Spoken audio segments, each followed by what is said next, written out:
Oh, man, we're coming in hot on a Friday. The getaway Friday for me. Middays with Marks, 97.5 The Fanatic. I'm your host, John Marks. You're listening on the radio, 97.5 FM, WPEN Burlington, Philadelphia. Good morning on the Fanatic app. Thanks for listening. If you're watching live on YouTube, welcome. Our chatters get involved in the show, in the conversation, watching it whenever. You know, it's archived on YouTube. We say good morning to Ray Dunn, Raymond. Morning, Johnny. How are you? Oh, dude, I'm off after today. Oh, yeah, you're in a great spot. You know how they have the no-shower happy hour, Sean Brace? Good morning, Sean Brace. Hey. What's up? Hi, how's everybody doing? You were outside earlier? See, I didn't even notice it again today. So last night, I'm telling you, in Conshohocken, I was outside watering the plants, and the next thing you know, my eyes were watering. Really? I swear to you, I'm not one to make things up, and it just was like, whoa, that's bad. Now, they said in the broadcast that if they didn't move the Phillies game up, they might not have gotten it in. Does it get heavier at night? My question is, was there more wind? I guess. Yeah. So, because I was at Parks last night. I was there. My buddy Matty Cord, John Kincade. We were watching the races. We were celebrating the Sixers. You guys need like a nickname, a trifecta nickname. Or something. Man. Well, listen, John's going to be leaving the trifecta, so I don't know if we need to like the feds. And I did place a couple bets, and I did not win, but that's beside the point. But like, I honestly, I didn't know that. Like, I wouldn't have even known. I didn't smell anything. I didn't like. It was when you look up, it's obviously hazy, but I don't know. Like, I mean, hopefully, I'm not going to get lung problems or anything from this. I highly doubt that. Well, I mean, who knows? But anyway. But if you do work outside, I hope the boss man is being a little bit considerate. Now that's different. Yeah. Yeah, you don't need to be outside for 8 hours, 10 hours. Do some indoor shop work. Help around the office if you can. Give the people the day off. I mean, landscapers, what do you do? You do it tomorrow. You got to work over the weekend. You give them today off, and you say, "Yo, we got to move." Last night, I went to do a late Target pickup. They close at 11, so it's like 10:15. I'm like, all right, let me go to Target, and I go to the app, and it's not a drive up, it's an in store, and I'm like, all right, I got to get something anyway. That's fine. Then I'm thinking like, what is she doing? Why is it like she? Anyway, so I go in, and they tell me that because of the air, they're not doing drive up. Yeah, figures. You have to do the pickup. And I'm like, you know what? It makes sense. Good on them. I agree. Nice. I agree. Yeah, God forbid somebody goes outside for 7 seconds and then walks back in. Jeez. I mean, come on. Like, really? What are we doing here? Good morning, Ray. Morning, Johnny. Can I give you one more on this? The filtration systems in our houses, right? Like, it's amazing. I don't know. Like, these are the things I never thought about. I don't know what to tell you. Right. But, I had zero. Did you have a scent of anything in your house? No. I didn't. No, yesterday I walked outside and I could smell it. But sure. Since then, I didn't walk out yesterday and smell it. I don't know. Maybe I guess we got good filtration devices in our houses. That's all. So I never know. Like, you never know what on a day-to-day basis doing the show. Sometimes you rely on the news cycle. Other times you have fun things planned to do. But a lot of times in sports radio, you're relying on the news cycle. But I also don't know what Sean's going to be thinking coming in. And likewise, Sean doesn't know what hits me. Very true. Or Ray. So today it's going to be LeBron watch, and we kind of knew that coming in. And by the way, Dave McMenamin of ESPN is going to join us at 11 o'clock. And he's been Johnny on the spot. Doesn't it seem like he's been the guy? He is the guy. Because, listen, Shams is just kind of recycling the same stuff. He's the big national insider like Shefty. He's not rolling his sleeves up like McMenamin. Now, maybe McMenamin's just unbuttoning that top button on the sleeve, but still, he's the one doing the digging and the dirt. And he's got the Cleveland connections here. And he's a local guy, by the way, which we'll talk about. But, so I'm like, oh, this is awesome. So we're going to talk about LeBron. But then you comment, and I'm like, man, Sean is not happy today with LeBron. Give it to me. Well, let me tell you this. I said it yesterday. I said it before the show, or during the show. And then you went into the brilliant take, which I said, okay, if he does that, then I can get down with this. If he went up there with the whiteboard and showed, hey, these are the teams that are interested, this is why I think I can go there, I can play here, that would have excited me. That would have changed everything. And that would have been a reason for him to continue this circus. John, the charade. I've had enough. This is it. Instead, he chooses to go up there. What was the reason for that podcast? To say you're a good leader? Why did he do all that? 45 minutes. I'm sure he's getting paid, but that was atrocious. For every person that called in the last week plus that said, I don't want LeBron James because of the circus, this is what they were talking about. The nonsense that we had to sit through yesterday at Fanatics Fest, like I got to pretend I care about who's getting autographs and Rip Reilly and every WWF superstar that's there. I don't care. Just tell me where you're playing, LeBron James. Nobody cares anymore. Did he not announce it yesterday? No, he did not. Enough. Give us a decision already. It was ridiculous. Do you want the decision like before? Yes. Like, there was no reason for him not to go up there and tell us where he's playing. None. Instead, we're now waiting for what? What are we waiting for? Now we're all trying to connect the dots, and I can't wait because it's going to be a great question for Dave. Because what the hell are we waiting for? John. Him to make his decision. The commissioner. Commissioner Silver hops on television. Do we have that, Ray? Silver hops on TV and says, he can't do this anymore. Listen to this. The way I think about it is we have to finish up the schedule. Right. And where LeBron plays will affect the schedule. So I would like him to make his announcement already so we can finish the schedule because, as you might imagine, the teams are calling us, the networks are calling us, and everybody wants to lock in the schedule. But it will influence how we set the schedule, how we set opening week, Christmas Day, etc. So I need him to make a decision, but the direct answer is I have no inside information. You got the commissioner saying that. LeBron, you're one of the greatest ever. There's no argument. You don't need this. You're 40-plus years old. Do you really need to look at me, the drama? You're 40-plus, dude.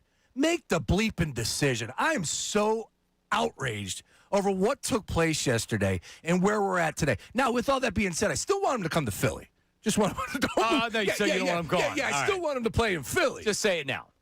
Thank you. It's funny. I'm having a flashback to when Bryce Harper, we were going through the same thing with Bryce Harper.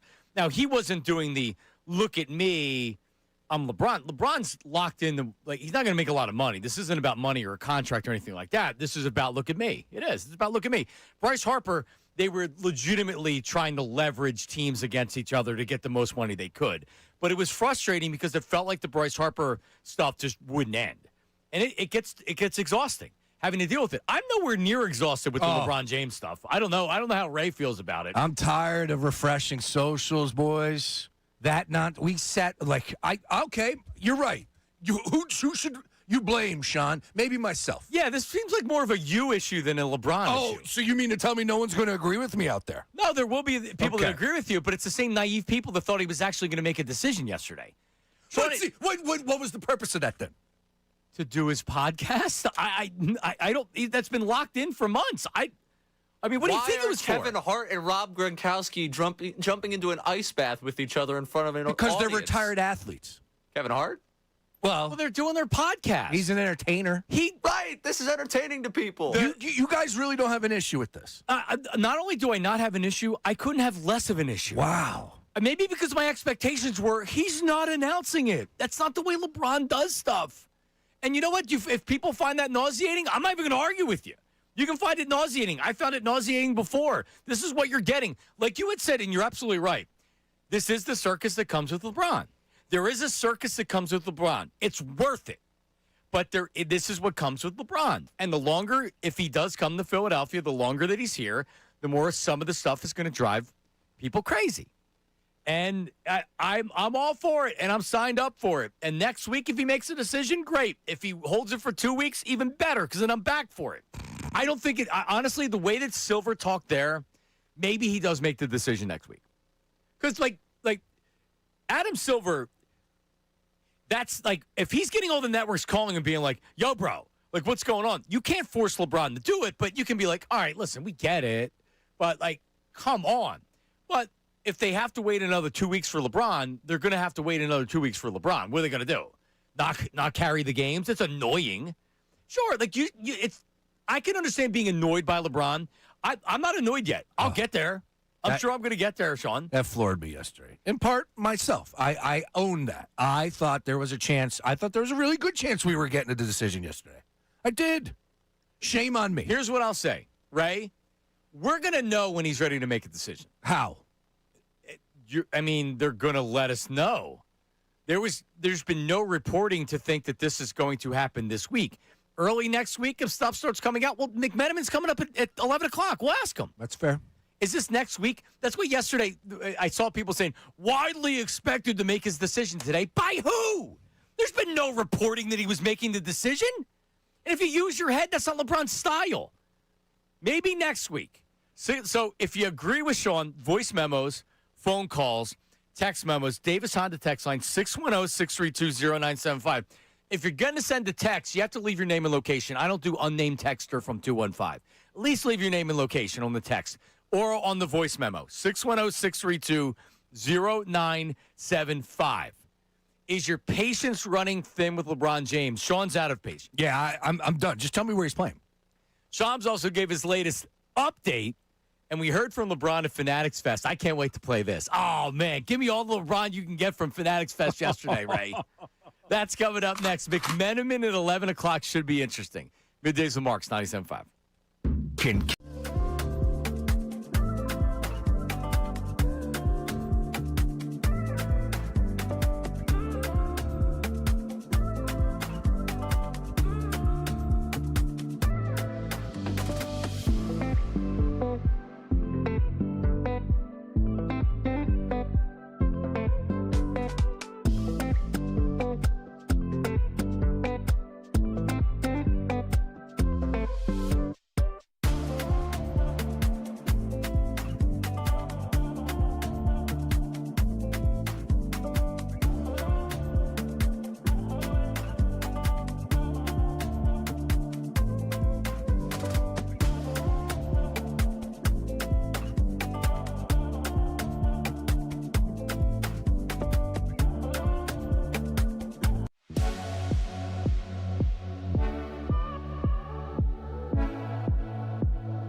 This week, potentially. You know, LeBron's got a string of events. He's got Fanatics Fest today. He's got some CNBC stuff. He's got Time 100. He's got multiple different podcast tapings and all this stuff. I don't know if I'm holding my breath for an announcement this week, but I think as we get into next week, I do think this process is getting closer and closer to the end here. Yeah, that's Shams, who has no idea either. Just listening to him. I agree. As you get into the next week, it still feels 2 weeks away to me. Because as you get into the next week, I think that's when you're going to start hearing, oh, LeBron's nearing a decision. We haven't even heard he's nearing a decision. This is going to be, information's going to come out in dribs and drabs. I don't believe it's going to be total radio silence, and then it's going to be all of a sudden he makes his decision. I'm not telling you that anybody's going to have a real idea of what he's doing. Look at the original decision. Nobody knew what he was going to do. Nobody. People guessed. You could tell that nobody knew. Nobody knows what he's doing here. Nobody knows. Shams just keeps repeating the same thing, regurgitating the teams that could be interested. You're getting everybody else. McMenamin actually probably has broken the most news on it when you talk about like kind of some off the non-headline news of why he could be considering other teams. I'm not going to rant at McMenamin, and I promise you that. I'm going to have a very simple question, and my question's going to... don't yell at him, please. It's good. No, I'm not. Although I do want to get off. Right? Make sure... Don't just turn his microphone off if he starts yelling at McMenamin. McMenamin's a local guy, too. My microphone's off. It's off. He potted you down. Potted me down. Nice work. No, it will be under 10 seconds, and it's going to be in direction of Joel Embiid. You said Joel Embiid was part of this trio trying to get LeBron to come to Philadelphia. That's a great question. What can you tell us more about in detail with Joel Embiid? That's all. Okay. So that would be my question. Nice and easy. No, short and sweet. Just don't yell at him like he's the one not making the decision. Like Jeremy Fowler, you were yelling at him that he's the one that voted that Jalen Hurts was 17. Can I be honest with you? Yeah. I got my feelings. That's it. I got my feelings with Jeremy Fowler. Oh, you were so mad. Yeah, I was. All right, I got my feelings. All right, well, you're in your feelings today with LeBron. McMenamin isn't telling LeBron to wait on the decision. You're right. He has nothing to do with it. He's just a reporter, so don't yell at him. But anyway, so let me give me some text here, Ray, so we can get a feeling for what people are saying out there. And then because, what's more annoying about this is now I got to hear Pat Riley in his 80s up there talking about bringing LeBron back. But what are people saying out there on the Davis Honda text line? All right, we got Pete in Delco. Why be so upset at the wait on LeBron decision? 2 weeks ago, LeBron wasn't an option, and we were ready to set the Sixers franchise on fire. I would say that, do we believe that LeBron already has made his decision? Ooh, that's a good question. Probably. Do I think that LeBron legitimately has been considering his options? I do. Does it mean that it changed anything? I don't know, but I think he was open-minded to what he was going to do. I don't believe he came into this process saying, I'm going back to Cleveland, that's that. Honestly, dude, I have no idea. Would I be surprised if he went back to Cleveland? No. Would I be surprised if he went to Miami? No. Would I be surprised if he came to Philly? That would be the biggest surprise to me, but I still wouldn't be surprised. Honestly, to me, I don't think he's going back to Cleveland. The biggest competitor for him is Miami, I believe. That's how I feel right now. And I could be completely wrong because nobody really knows. Yeah, we're going to have Pat Riley soundbite that I was kind of reading between the lines. Let's just put it that way. And we'll play that for you in a second. But the thing I would say about the decision between Miami and Cleveland is if he goes to Miami, I will at least look at it in this frame of mind and say to myself that he gave another option out there, an opportunity. Maybe the Sixers were one of those teams that he did look at, but he didn't know all along. That's what it comes back to. If he goes back to Cleveland, in the back of my mind, I'm going to feel like he knew all along he was going back to Cleveland to finish up his career in a fairy tale setting, which nobody would have an issue with. But here we are. He's playing everybody. This is it's all about marketing and keeping your name in the headline. Dude, you're 40 plus. You don't need to do this. This is part of the issue with you. This is what. Just make the damn decision, bro. Where are you playing? That's all we care about. We don't care about your Mind the Game podcast with Tyrese Halliburton, which was atrocious. I feel for anybody that sat there and watched it. I don't care about the podcast. I'm not listening to it. It was bad. You gave me all the updates yesterday. This barbershop thing that he does, I don't care about any of it. I'm not listening to any of it. I'm following what's happening in the news. So here's my advice to you. Go get a cream soda. Open it up, take a couple sips. I can't even go outside, John. I'm trying to hang outside. Ray and I both had the same reaction to you this morning. Was just like Ray was like, Sean's in the back yelling and screaming about. He's like, he's using us. Yeah, I honestly think that's the case too. He's keeping his name in the because just think about it like this: if he was going back to Cleveland. Right? No one's saying anything. No, it doesn't bring any hoopla. Okay, he's going back to Cleveland. Great. Cool. We've seen that story. Yeah, it doesn't do anything for me. Have a good one. If he goes back to Miami, all right, that's Miami's cool. more interesting than Cleveland to me. Sure, I get it. But now, if you're I'm going to choose. I got this team. I got my agent out there floating all these teams on a whiteboard with his Netflix show. Like, now he's building all this nonsense. It's just like, All right, prediction on when we first hear that LeBron has made his decision. I'm going to say the 27th of July is when we hear he's making his decision this week. 27th of July. Next week, you're going to get a lot of people are speculating and there's nuggets being dropped, but still no one really has an idea of what he's doing. But there's information being put out there. Similar to Bryce Harper, where it was like, oh, my God, he's going to come to the Phillies. Oh, my God, he's using the Phillies. Oh, my God, he's going to San Francisco. He's never wanted to be a Philly. He signs with the Phillies. Next week is when you're going to start hearing more rumors. And then the 27th is when it's LeBron has finally made his decision. He's going to announce it this week. yeah. That's my prediction. I guess he would look at what the TV guide has on, right? Like he wants the perfect news cycle. That's what he wants. Probably.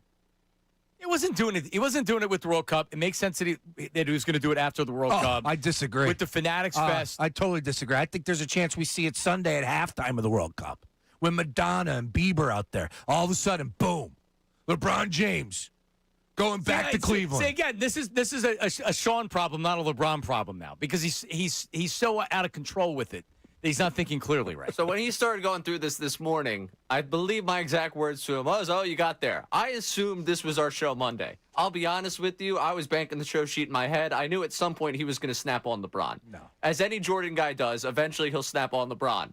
And this is where he snapped on LeBron. I thought it was coming next week. I thought we'd at least get through the weekend where he'd be like, oh, I can't believe we're still waiting for this guy. He'll do it on Monday. I mean, he's already done it. Because he's already setting the expectation of he's going to do it on Sunday to try to take away from the World Cup. No. All right, give me your prediction on when he does it. That then. wasn't a serious take, but it wouldn't surprise me. All right, so give me your prediction. I don't know. What's the special date next week? I'm tired of playing LeBron's clues here. I think it's Wednesday. So you think it's next week? I think it's next week. All right, so let's get a pool going on. So you think it's next, that would be the 22nd? Why Yeah. are you saying next Wednesday? Is there any special reason? Because I think we start to get the breadcrumbs Monday. That podcast comes out Tuesday.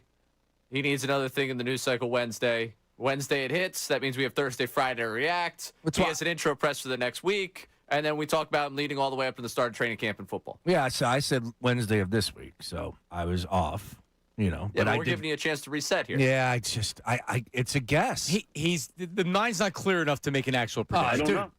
I don't know. Well, LeBron gets the red card in World Sean Cup has his red flavor. card, He yeah. gets the red card. What he's doing is ridiculous. Make up your mind, bro.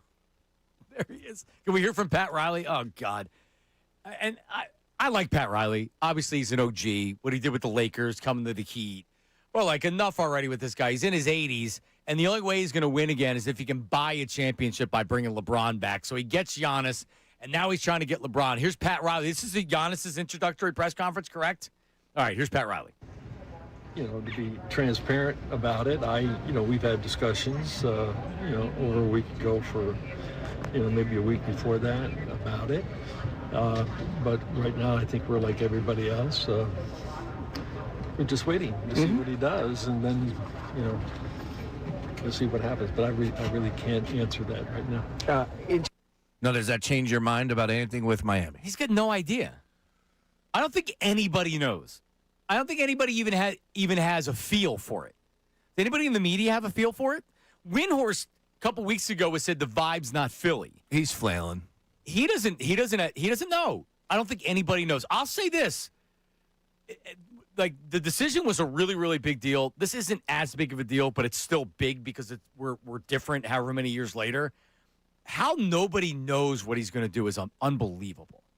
They didn't know then. They really don't know now.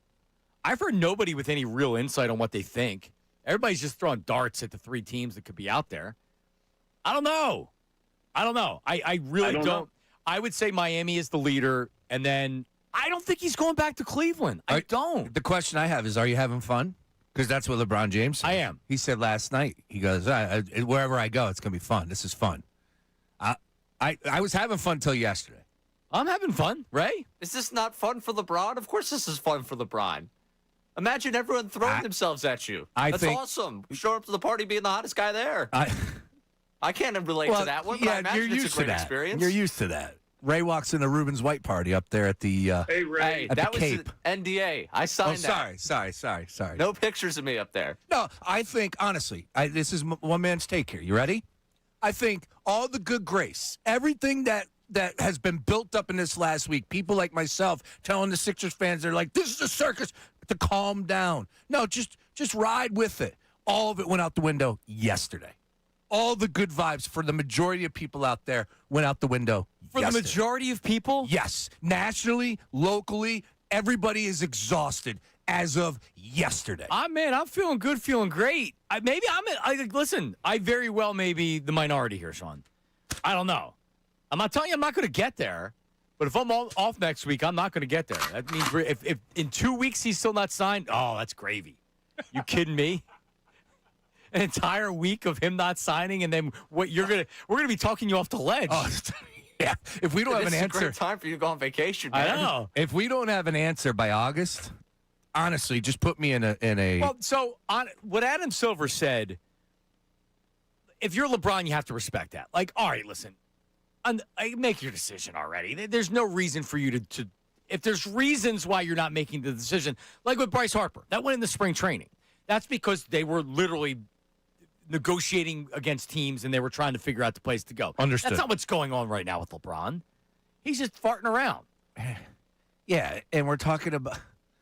I guess it's not apples and oranges, but it is to a point because of the season. Like baseball, okay, you miss out the start of the season. But then similar. But then you get to spring training, and it's like, okay, listen, Boris, I get it. You're trying to get the best contract for him. Yeah. You're in spring training. You're in spring training. Hey, the Phillies are trying to get this player. You got to do it, and they did it in spring training. With Bron, there's no worry about that, but he makes a lot of money because he's a part of the NBA, and the NBA has broadcast partners. That's how they're able to pay LeBron a lot of money. Is he still the number one draw for TV? Yeah. LeBron James. Yes. Over the Knicks being good? Okay, over Wemby? I'm just asking a question out loud. Like, if you're telling me you can pick your primetime matchup, opening night, I give you whatever you want. Oh, for sure. It's LeBron James and a new stop. Yeah, for sure. Cleveland? Versus the Knicks. Yeah, that'd be great. Yeah, you can have him play the Knicks. But yeah, anywhere LeBron goes now, by the middle of the season, if he goes to the Cleveland Cavs and they're 5-6 games over 500, he's still a draw. But does the casual NBA fan really care? No, I'm not watching out-of-market NBA games on a Thursday night on Peacock or wherever they play. I have no interest in it. I really don't. Like, if it's a good matchup. Man, that's disrespectful to John Fanta, bro. Yeah, I don't. I really don't care. I'm paying attention, and I'm looking at box scores and things like that. If it's the Spurs, yeah, all right. I'd rather watch the Spurs than LeBron on the Cavs. You put Bron on Golden State, and I'm staying up for every It's very interesting. Yeah, I agree. Those games, yep. I agree with you. It's interesting. It's really weird that they're not even considered a finalist. Or are they? Dark horse? What's real and what's not? What's the truth? What's reality? My man sat up on a stage with Tyrese Halliburton, who asked the original question, the OG question. What year is this for you? 76? Oh. Like, dude, they're just dragging us right now. How about that? I'm telling you. Yo, before we start, I gotta ask you, bro, like, what are you going on, was this year 76? Oh. Give me some LeBron from yesterday. I want to watch Sean react to it live. And by the way, I'm not saying that I've had a good read on LeBron in this situation. He's playing 2, probably 3 more years. And he said it yesterday. You nailed that. Yeah, he's not done playing. Wow, did you get that one right? All right, here's LeBron yesterday. So how do I feel about free agency? Obviously, it's a big decision. This is the 3rd time in my career that I've been a free agent. So it's a big decision for not only myself, but for my family as well, and just for the last part of my career and where I want to spend the last few years or the last year or the last 2 years of, my NBA career. So wherever I go, Elon, I will make my staple on just, I'm a natural born leader.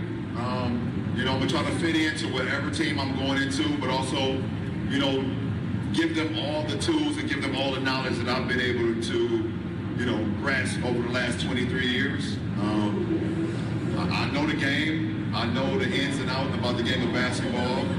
And wherever I land, I hope that you support me and I can continue to inspire you. All right. He was answering the young kid's question. What's wrong with that answer? That's a great answer. You know what, Ray? Maybe I should tune into the podcast. Yeah. That's a great answer. He was talking about his daughter and how he went to his daughter and had to say, like, listen, like, we don't know what we're going to do yet, but we're going to talk it out and we're going to let you know at every step of the way because she's only 12. And she ain't going to be moving. I think that's what he said in his answer. She's going to be staying where the hell they are right now. So for everybody, it's like, whoa, did you see the one post on social media? The guy was claiming that LeBron enrolled his daughter in some school. Philly. Doesn't matter. I got a text message at midnight 2 nights ago. My boy cousin Nicky, Brace, is this real? I'm like, cuz, come on, Bo.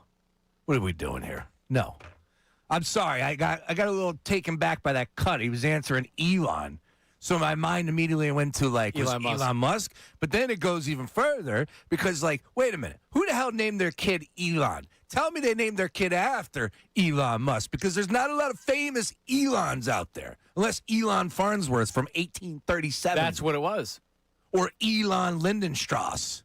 I don't know what these guys... I'm not a fan of that Elon. The first guy you mentioned is good. Let's take some phone calls here. Let's go to Rob in Port Richmond. Rob, good morning. How are you, buddy? Good morning. Good morning. I'm doing pretty well. Thank you, gentlemen. How are y'all? Good, man. What's going on? Happy Friday. Oh, yes, sir. Yes, sir. So here's my thoughts on Bron. I think that the Kawhi investigation is really the big thing going on. Because LeBron on like a league minimum or like whatever he's going to end up taking is just, that's a wild concept. But like if he's able to get like supplemented by like other sponsors and, you know, the back door, the way that like they're saying the Clippers paid Kawhi, yeah. I think that's really going to matter. Because that would be bigger than him. Because we know that LeBron's, you know, his legacy is his kids. He talks about that all the time. So if he'd be able to like bring Brycey and Bronny with him on like little contracts, so the teams have no reason to say no, and then let them get get them paid on the back end because LeBron can kind of do whatever he wants. Yeah. You know, I kind of think that kind of stuff is really making, you know, part of the decision. But I also think that LeBron, my prediction is I think he's coming to Philly. I think he was closer to coming to Philly the last time he was a free agent, like when he went to LA. I think that really had legs. So like I really do think that we're in the running, and you know, especially with like the merchandising. Like imagine LeBron in like the black Sixers jersey. Like everybody's going to want that jersey. He's already a number one jersey. Like I'll pull it up. He already does a boatload of merchandise. But like I forget who said it yesterday, but it was something about being in the Northeast. Yeah, and this is an untapped market of. But like you said, like he's global. So LeBron, I don't think that there's some. This isn't the mafia where you're getting Tony Soprano working at you know, he has a no-show job where he's getting paid because he's the mob boss. I don't think LeBron's going to be Kawhi and all of a sudden he's getting this suitcase full of money from some under-the-table sponsor that wants him in.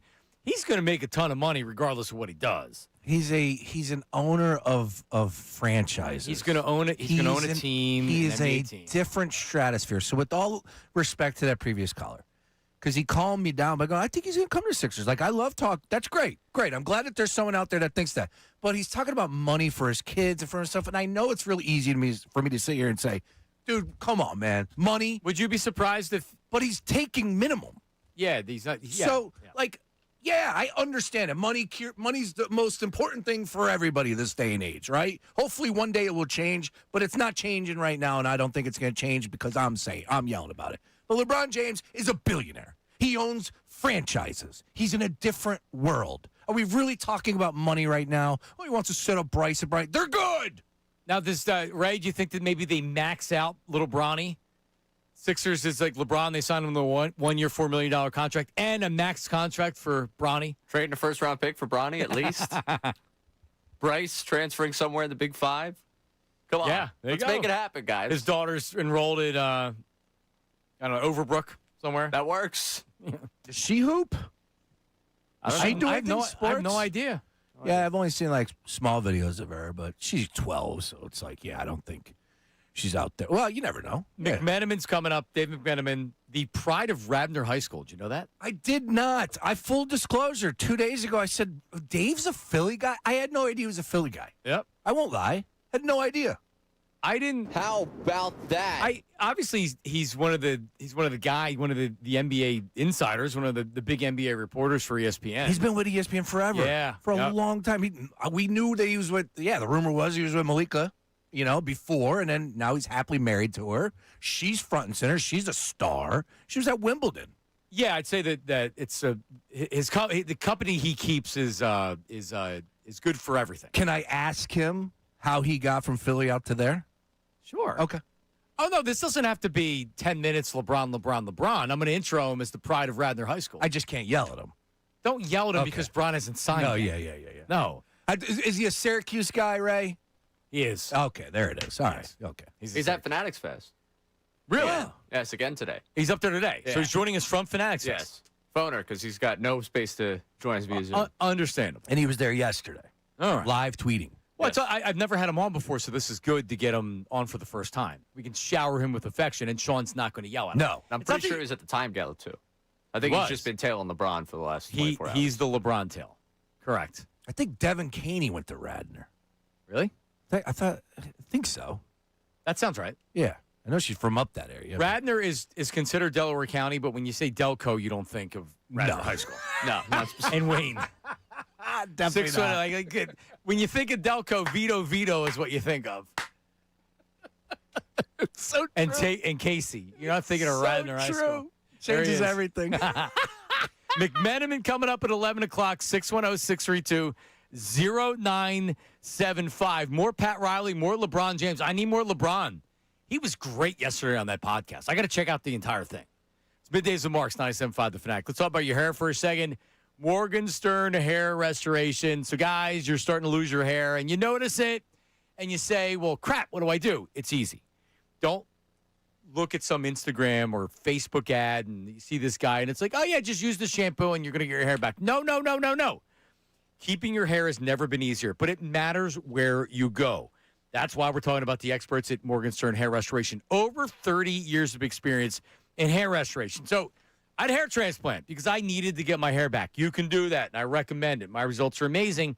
But if you want to keep your existing hair, they have topical treatments, medications, non-invasive options that I use multiple times a year. It helps you keep the hair that you have. You don't want to lose anymore, right? And again, you're trusting a team with more than 30 years of experience in hair restoration. That makes all the difference. Morgenstern Hair Restoration, there's 3 locations, Ballack Inwood, Wayne, Pennsylvania, and Lancaster. You want a complimentary consultation? Just call them and say, hey, I hear John talking about you all the time. 610-831-HAIR. 610-831-HAIR. Website, morgensternhair.com. That's Morgan with an E, morgensternhair.com. The Fanatic Pro Show.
I can still remember when I was a liquor youth. Music who make my day, I'm like a gumbola. Well, it's a Yacht Rock Friday, but it doesn't feel like it because there's urgency with what's going on with LeBron James. Yeah. I looked at the Yacht Rock shirt today and I said, nah, I'm going black T-shirt. I like it. Off black pants. It's a getaway day for you, too. It is a getaway day. So I don't know if you could do the vacation before the vacation vibe, right? Because you got to pack and stuff. Oh, man, you got hell over these next couple Oh, days. yeah, everything will be fine. There'll be no... That's one thing as you get older and married, Ray. The vacation, like what you have to do before the vacation literally just rips your soul out. Makes you not want to take the vacation. There you go. I'm not there, but Ray, you learn. So I know that, like, I took it upon myself, get the girls packed on Wednesday. I love it. I did the laundry. Look at you. God. I'm like, let's get 10 pairs of underwear. Standing ovation, pajamas. Ray. It won't matter. I'll still get yelled at. Standing ovation, Ray. What bathing suits do we need? Now, ultimately, Liz packed them, but I made sure that they were set. Did the laundry. Husband of the year. Father of the year. This guy right here, he does it. Meanwhile, I've got a duffel bag full of dirty clothes I'm bringing down the shore on Saturday. I love Put my pot up. Yeah. I love it. How about that? There you go. Anyway, yeah. Ray. So can we hear some? So it is getaway day, but it's great because as much as everybody, like I had said, I'm not frustrated yet. I don't have the LeBron fatigue yet.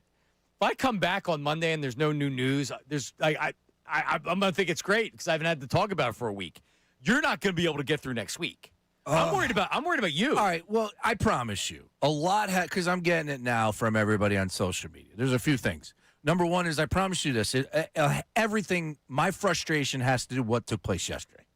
Like, I was fine. I get what comes with LeBron James. I'll still defend the circus. I want to still see him play with the Sixers. I'm not trying to tell you that Dean Wade's a better option than LeBron James by no means. That's not what I'm pitching here. But Jason hits me up on social and says, all I'm saying is giving you something merited to discuss. And he's right. But at the end of the day, we would find plenty of other things to discuss. Yeah, there's the show plenty rolls of things on. Yeah, there's plenty of things to talk about. Yeah, so that's where I'm at. But that Fanatics Fest hoopla / nonsense really rubbed me the wrong way. And boys, this is my final question to you: do you really legit believe that the Sixers have an option in signing him, or do you think he's using us?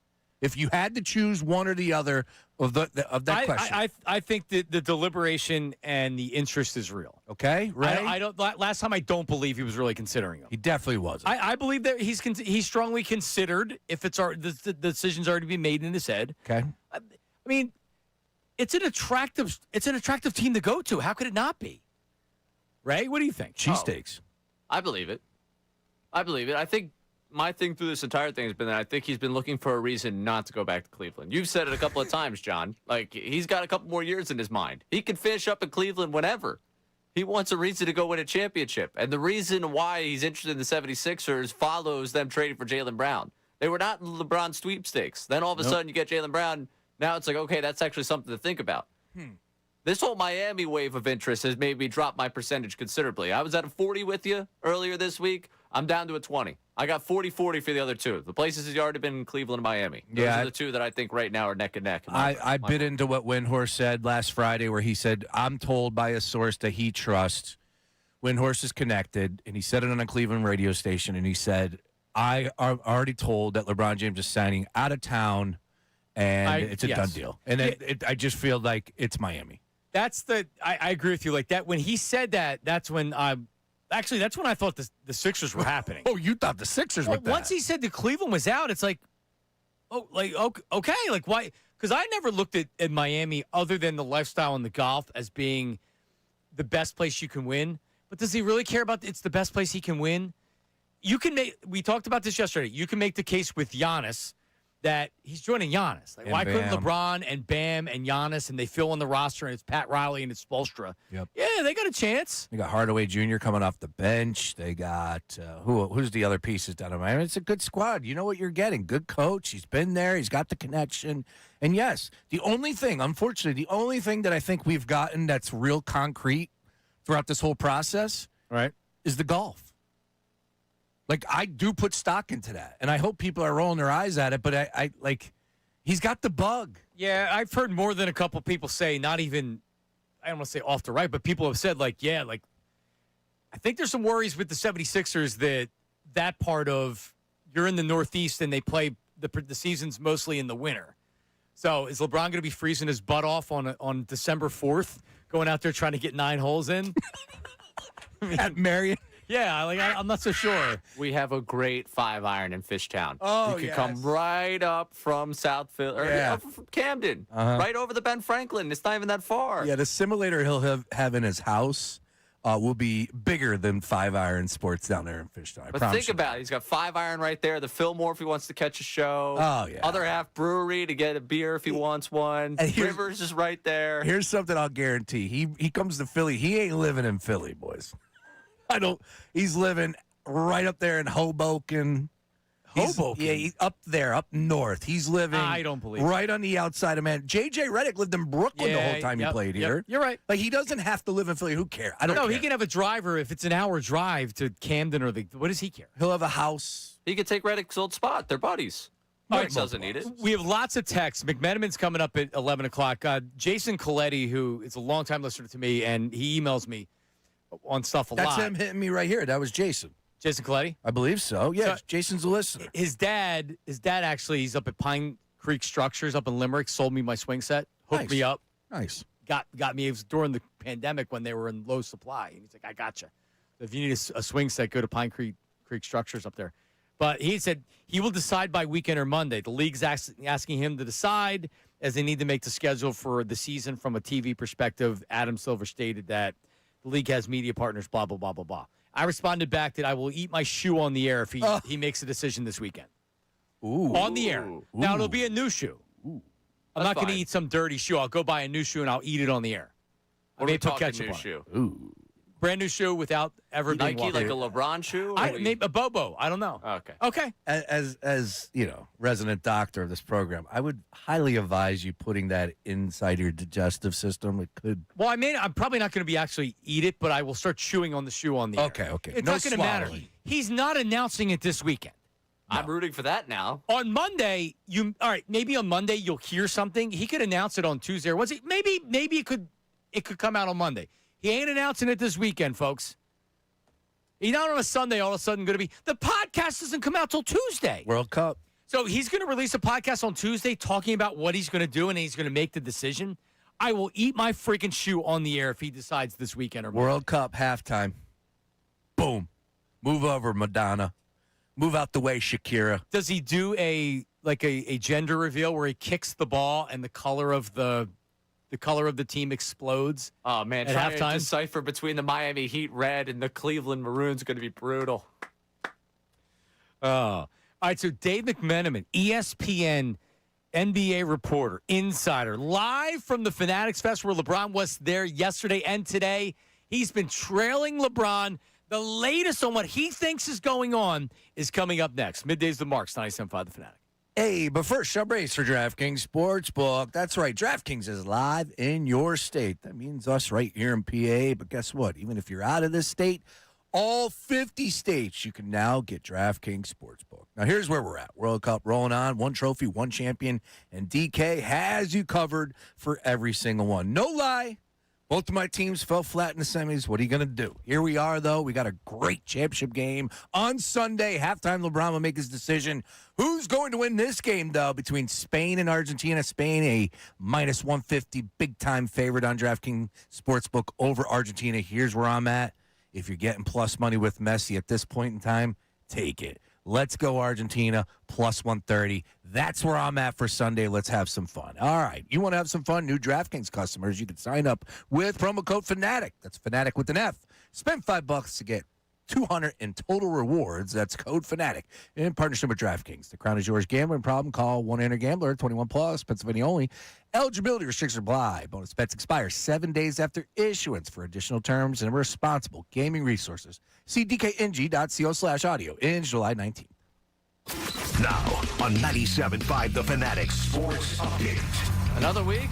I'm Ray Dunn with this Fanatic Sports Update. It's brought to you by the Department of Behavioral Health and Intellectual Disability Services. If you're caring for an adult with an intellectual disability, autism, or a developmental disability, you may be eligible for support. Visit dbhids.org/IDS. LeBron spoke at Fanatics Fest on CNBC and at the Time 100 Gala. What he didn't say is where he'll play next. We will continue to watch where LeBron's going. Shams Charania on ESPN yesterday saying this is going to spill into next week. I don't know if I'm holding my breath for an announcement this week, but I think as we get into next week, I do think this process is getting closer and closer to the end here. What does ESPN's Dave McMenamin think? Well, we'll find out coming up next as he joins us live from Fanatics Fest. Phillies last night lost 4-1 their first game of the second half. Aaron 6 innings, allowed 3 solo homers. Trey Turner solo homer, the only offense for the Phillies. They got bad news before the game. Brad Keller has torn UCL, and he'll be out for the rest of the season. They've got a day off today. They're back at it tomorrow. MLB schedule came out yesterday. We also got the Flyers 2026-2027 schedule, so get your calendars ready. This update brought to you by AutoZone. Get in the zone. It's time to say goodnight to that check engine light with the free AutoZone Fix Finder service that'll help troubleshoot the likely cause of your light for free. Restrictions apply. Get in the zone. AutoZone. I'm Ray Dunn on your home for the Sixers, Flyers, and the Union. 97.5 The Fanatic and the Fanatic app.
Middays with Marks, John Marks, Sean Brace, Ray Dunn, joining us live from Fanatics Fest right now. He's been the LeBron tail during this whole process right here. The Decision 2.0, Sean Brace. Mm-hmm. And Dave McMenamin, not only one of the great NBA reporters / insiders for ESPN, but also the pride of Radnor High School. Not just that, he's a Hall of Famer. At Radnor. At Radnor. Ooh, the jersey and the rafters. I like that. And he joins us right now. Dave, how you doing? I'm doing well, fellas. Yeah, I wish it was for my athletic prowess. I was a proud member of the bench of the Radnor boys basketball team, but yeah, definitely a proud Radnor guy over here. Oh. Happy to join you guys. Oh, I researched you at Radnor. I saw you were on the basketball team, and I was looking through some famous alumni. You're right up there with the Berenstein Bears creator. Wow. How about that? That's no joke. I appreciate that. Yeah, we had the actor who played Biff in Back to the Future. Tom Wilson, proud yes. Radnor. Yeah. Great guy, Tom is as well. Yeah, there's a few of us. The creator of Grease, the musical, went to Radnor. So yeah, an Olympic diving medalist went to Radnor. Nobody went to. Jill Biden went to my high school. That's our claim to fame. That's right. From Moreland High That's School. right. Jill Biden. Pretty solid. Pretty solid right so there. listen, you can elevate yourself to above Biff status if you tell us when LeBron James is making his decision and if he's coming to Philadelphia. Well, let's address the first part of the question. I reported yesterday on SportsCenter that a source familiar with LeBron's thinking really believes that LeBron is nearing the decision. This is not going to go on forever. We're at about 2.5 weeks now since he informed the Lakers he would be leaving. And there are people just around the league that are hoping that it comes next week. Now, there's no guarantee of that, but hearing LeBron talk yesterday at Fanatics Fest at the several events that he spoke at, he did a panel with Rich Kleiman from Boardroom, who's like the advisor for Kevin Durant. And he told the crowd, like, I'm not going to make you guys wait too much longer. And then hearing Adam Silver kind of put the screws to him a little bit yesterday, being like, hey, listen, we know you got a process, but we got to do an entire 1,240 game schedule that all the teams need to be able to involved with. Please get us sooner rather than later. So I would say that there's a pretty decent chance that we find out next week. As to where he's going to go, I do believe strongly that the Sixers are a legitimate option for him still. I was told as of last night he still hasn't made his final decision. And I was just in Las Vegas speaking to people at the Sixers organization, and they really believe that they have a legitimate pitch to him. If it's about winning a championship, you can actually win here.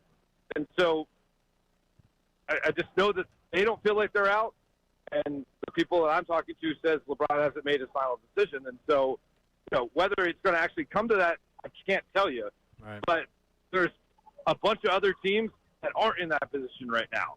Really, the only teams I think that could claim what Sixers are claiming right now are the Warriors, the Cavs, and the Miami Heat. Yeah, and your colleague Brian Windhorst had said, I believe it was it last Friday, Correct. that he had heard that it's not going to be Cleveland, and LeBron has made his decision of where it's going to be. It's really interesting. Yeah, I mean, listen, I love Brian. He's my guy. I don't think either of those things we can say definitively. Yeah, that's the crazy thing is you went through the whole first process with LeBron, and no one really knew what he was going to do until he said it. And it feels like this is 2.0 here. Nobody really, like, we can guess and maybe it didn't seem like anybody really has an idea what he's going to do. No. I spoke to someone LeBron was honored at the Time 100 Gala last night. And I spoke to someone there who happened to be at the Jay-Z concert and ran into LeBron over the weekend. And LeBron's quote to him was, well, wherever I'm going, it's going to be a nice place. And it's like, okay. I mean, is that your mansion in Bath Township in Ohio? Is that a waterfront property, near Penn's Landing? Is that you're going back to Miami? Like, nice place could apply to anything. So to some degree, he's controlling the messaging, right? And I think on some level, and Rich Paul has said this, they're having fun with this. Like, this is going to be the last time of his career that he's a free agent. The last time, other than what he accomplishes on the court, the last time he'll be able to kind of have the entire sports world hold its breath waiting for what he's going to do. And, you might as well relish this. You talk about the life of an athlete, the entire process you go through. A big messaging that LeBron shared last year was like, I'm going to try to live in the moment as much as possible. He's letting this moment extend out a little bit. All right, Dave, great piece where you put out on ESPN.com about the Sixers leading the charge with the efforts of course, Tyrese Maxey, Jaylen Brown, and Joel Embiid trying to woo LeBron James to Philadelphia. My question to you is about a little bit more of a specific from Embiid's role, if you can disclose what you heard. I know you said communication, but what other details can you give us as far as Embiid and LeBron have a communication with each other and, of course, him recruiting him to Philadelphia? Yeah, I believe in – I mean, obviously we're doing live radio, so I can't say don't quote me on this, but I want to say the people I spoke to that told me about Embiid's interaction, it's been mostly through text messaging, which is, that's an obvious way to communicate in 2026. As far as my understanding, it's really been Maxey has been the primary spearhead in terms of keeping that communication and dialogue going. And frankly, Maxey knows LeBron the best out of those three players. But it's just significant that, I'm not necessarily comparing the Sixers to any other team, but I've covered a bunch of teams, and it's not very often where you get all three, if you do have three stars, on the same page, moving in the same direction. It's just significant that, from the top down, Bob Myers, Nick Nurse, Mike Gansey, and then the three best players they have on the team are all together on this saying, LeBron, we want you, we need you, and we can do great things if you come here. Dave McMenamin, ESPN NBA reporter insider. He's joining us live from the Fanatics Fest as LeBron was there yesterday. What was that scene like yesterday, Dave? And you're on the LeBron trail. Does he know that you're trailing him? Are you lurking around the corner and LeBron looks and it's like, oh, it's that McMenamin again? Well, I don't give out a lurking vibe. Come on. I'm very stately standing near to be able to report. Obviously, I'm in touch with people that are in his camp, so to speak. So everyone was aware I was going to be there. At one point, they opened it up for fan questioning. 11-year-old kid named Eli from Queens came up to the stage, asked LeBron a question, and then LeBron said to the kid, see, that's a really, really well-constructed question. Great job. Some of the media members should be taking notes. And then he looked at me. So, yeah, he's aware that I'm here. Nice. Back to Embiid for 1 second, Dave, because there was some chatter out there that perhaps Embiid, because when you look at, what does LeBron like about the 76ers? Probably gives them the best chance to win a championship right now.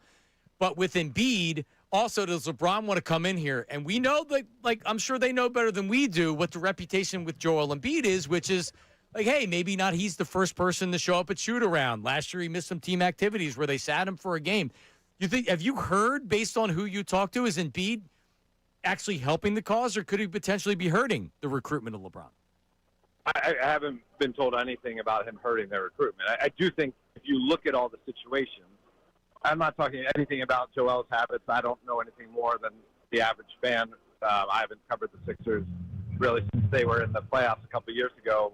I covered that series against the Toronto Raptors. But I can tell you that there isn't necessarily another significant player on any of the other teams in question that are such a wild X factor. And I don't know how LeBron will weigh that, but when Embiid is right, we all know what he does. But we are also aware that his body has failed him a lot in recent years. And if you want to, read the tea leaves, I can say yesterday, Tyrese Halliburton in the live pod taping asked LeBron, what is your most undervalued or overlooked skill? And he said, my availability. So if that's something that, he values in himself, I could imagine him weighing that heavily in a potential teammate. Dave, last one for me. What are we waiting for? besides the decision? What's the date on the calendar? Do the moons have to line up right? Is it the TV schedule for the night? Like I thought in the back of my mind there was a chance at halftime on Sunday with the World Cup game going on, there's a chance that we can get the decision. What do you think we're waiting for here? Because yesterday was the perfect time. You know darn well. You were there. I'm sorry, I'm ranting. Got to keep it short. Don't yell at him. I'm not yelling. I'm not yelling at you, Dave. What are we waiting for? Yeah, I mean, listen, I would say my understanding is that Fanatics Fest was never, like, part of the plan or the grand reveal, right? As far as I know, LeBron didn't know it was going to take this long to come to a decision. And so he decided to wait. I know he's getting close. I would be, like I said, I'd be pretty surprised if we didn't know by the end of next week, if not even earlier in the week. The conspiracy theory, or I don't know if that's the right way to term it, but league personnel, people from teams, people who work for the league office have suggested to me, well, he's probably just waiting until the World Cup's over, and then he understands the sports calendar, and then it will kind of be a dead period in what's being talked about in sports, and then he'll drop his decision. I have no way of knowing that to be true or not, but that's a theory that's out there. Yeah, he'll give his decision, and the biggest question obviously is where it's going to be, and then the media member in me, I'm very curious how it's going to be, and I don't know. I spoke to, I'm pretty confident that it will be him controlling the message, but will that be through an episode of Game Over with Rich Paul? Will that be an episode of Mind the Game with Steve Nash? Will that be just a post on Instagram or X? We're going to find out. Yeah, I don't think it's going to be Jim Gray sitting down with him somewhere. Jim Gray's my guy. Hey, LeBron, do you still bite your nails? Dave, last thing, because I know you're busy up there and really appreciate you jumping on with us. Like, if you had to rank the 3 destinations or the 4 destinations, I know you mentioned Golden State, where do you rank them as far as where you think LeBron ends up? I've avoided this question, so I'm going to continue to. I can tell you my personal life ranking. Okay. If you're interested in that. Yes. Personal life, I live in Los Angeles, so San Francisco would be number 1. Then I have Philly, number 2. My whole family still lives there. Then I go Cleveland. I did live there for 4 years. I actually like Cleveland a lot, but I rank Philly ahead. And I have Miami 4th. So the Dave McMenamin, LeBron power rankings, there you go. I give you that, guys. Nice work. Appreciate it, Dave. Thanks for joining us, man. All right, take care, guys. Yeah, you too. There he is. Dave McMenamin. And I agree with him. Cleveland, I've been to Cleveland one time. I had a friend that used to live in Cleveland. Excellent, great food city. There's a lot of Italians in Cleveland. And they have an Italian section that has great restaurants. There you go. I wouldn't move there, though. Yeah, I was going to say, ranking San Francisco, Philly, and Cleveland over Miami might be the first time in human history that's ever happened as a place to move and be consistently for work. Correct. You know what's crazy? And he's not wrong, right? He's just giving his opinion, so it's not wrong. But, like, the fact that if this is the case, that LeBron wants to wait for the calendar to clear up because it will all be about him. Dude, I don't know how much more attention you could get. Like, we're talking about the World Cup in America. Like, okay, yeah, it's playing. I get it. LeBron James is still topic number 1, right? Am I off on that? Sure. Okay. Yeah, so it's like, what do we – wait, you want nothing in the sports calendar be going on next week? Correct. I don't know how much more attention he can get is my point. But, like, why does he have urgency? Like, everybody wants him to announce it now. And I understand. The league wants them to announce it now, makes it easier for them to set the TV schedule. Fans want them to announce it now because then we can find out where he's going. The teams want him to announce it now because they need to figure out the rest of their roster. You're bringing him in? All right, we're going to need to do some stuff like in Cleveland. They'll need to make some roster moves. So I understand the want. He doesn't have urgency to do it right now. McMenamin thinks late next week, which I would agree that it could be late next week. I still think it's the following week. I think it sets up for the following week. And it is going to be, I don't know if it's going to be on a podcast. I don't know if it's going to be a primetime special. I don't know how he's going to do it, but I'm sure they already know how they're going to do it. And it's going to be big. It's not going to be, oh, I'm going to announce it here, or I'm going to announce it on some podcast that's not released for another week. It ain't happening like that. So buckle up. everybody. It'd be good if it happened next week. It'd be great. Well, you're off. Yeah, no, but still, it's like I'm talking about in general. I think we've waited long enough. Yes. I need more stuff to start coming out last week. I'm telling you, I've never seen anything like this. Now we have 2 LeBron James decisions when he's free agency, and nobody knows what he's going to do. Nobody. And they all admit they don't know. Yeah, I love the fact that, and just to be clear, when Windhorst said that on that radio station, he did say, I trust this source, but this isn't, concrete. He didn't go on ESPN.com and report. I take Dave's word right there. Like, hey, man, nobody knows. And hopefully that, at the end of yesterday with what Silver said, hopefully that really registered for LeBron because, hey, man, like right now you're putting yourself above the game. And I get you're one of the greats. Understood. June 30th was a long time ago. That's when free agency started. It is now the 17th. Shane Gillis is live tonight at the link. It's July 7th. Whoa, Shane Gillis and special guest LeBron James. Oh, I did hear that. Yeah, you want to hear a joke? The Cleveland Cavaliers roster after I announced my decision to come to Philly. Hey, Ray, nice work. Could I also say something? Could Bryce Harper help us out a little bit more with the recruitment of LeBron James? Now, he was put on the spot last night during the baseball game, but it's like, oh, geez, thanks, Bryce. Do you have it? But first of all, I'm not one of these get off my lawn people that say you can't talk to managers in game and all that stuff. I get it. It's important to try to grow the game. I don't need Bryce Harper doing an interview during a regular season game playing first base. Do you? Do you need that, Ray? No. I don't need it at all. I like it. Okay, but it can be distraction and... Oh, they play 162. Okay. It's 3 outs. Anyway, so... when Bryce agrees to do it, as like Bryce is good with this, he understands. It's not like Mike Trout who doesn't care about growing the game. Bryce actually wants to grow the game, right? So he doesn't know what's coming. And do you have the question in here? All right. So here's what happens on the live broadcast. Well, the question comes from Charlie. He said, "Do you have a message for LeBron James to come to the Sixers?" I don't know. I think he's going to the Cavs. I think he's going back home to end his career there. But you never know. I think obviously they got a couple guys over there that are pretty fun to play with. Got Jaylen Brown. So, I don't know.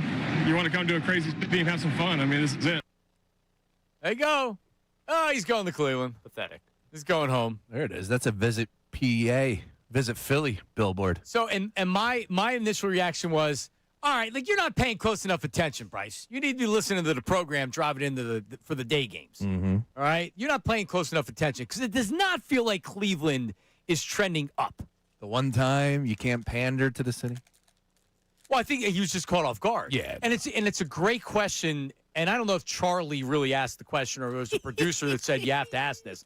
Yeah. Because of all the things they could have asked Bryce Harper last night, what's the one thing that people are going to take and put on social media and run the reel? Well, unless you ask him about Travis Kelce and Taylor Swift wedding, that would be it. That's the top notch. Correct. Yeah. Did you turn down an invite to the wedding? No, Bryce would not go to the wedding. Not during the season, no. I don't even think in the offseason. That's not his style. A lot like Barkley. Barkley don't want to be bothered with that kind of stuff. That makes sense that Barkley was like, yeah, I'm cool. I heard that he didn't go to that. Where did I get that from? Oh, that was from Unfiltered. Great interview. Correct. I heard that's the #1 interview on the Fanatics YouTube page. Of all time. Of all time. Is that correct, Ray? Wow. So far. How about that? Yeah, you just wait till Sixers Adam comes on again. He's going to beat it. He's rolling. From the toilet would help views. I'm telling you right now.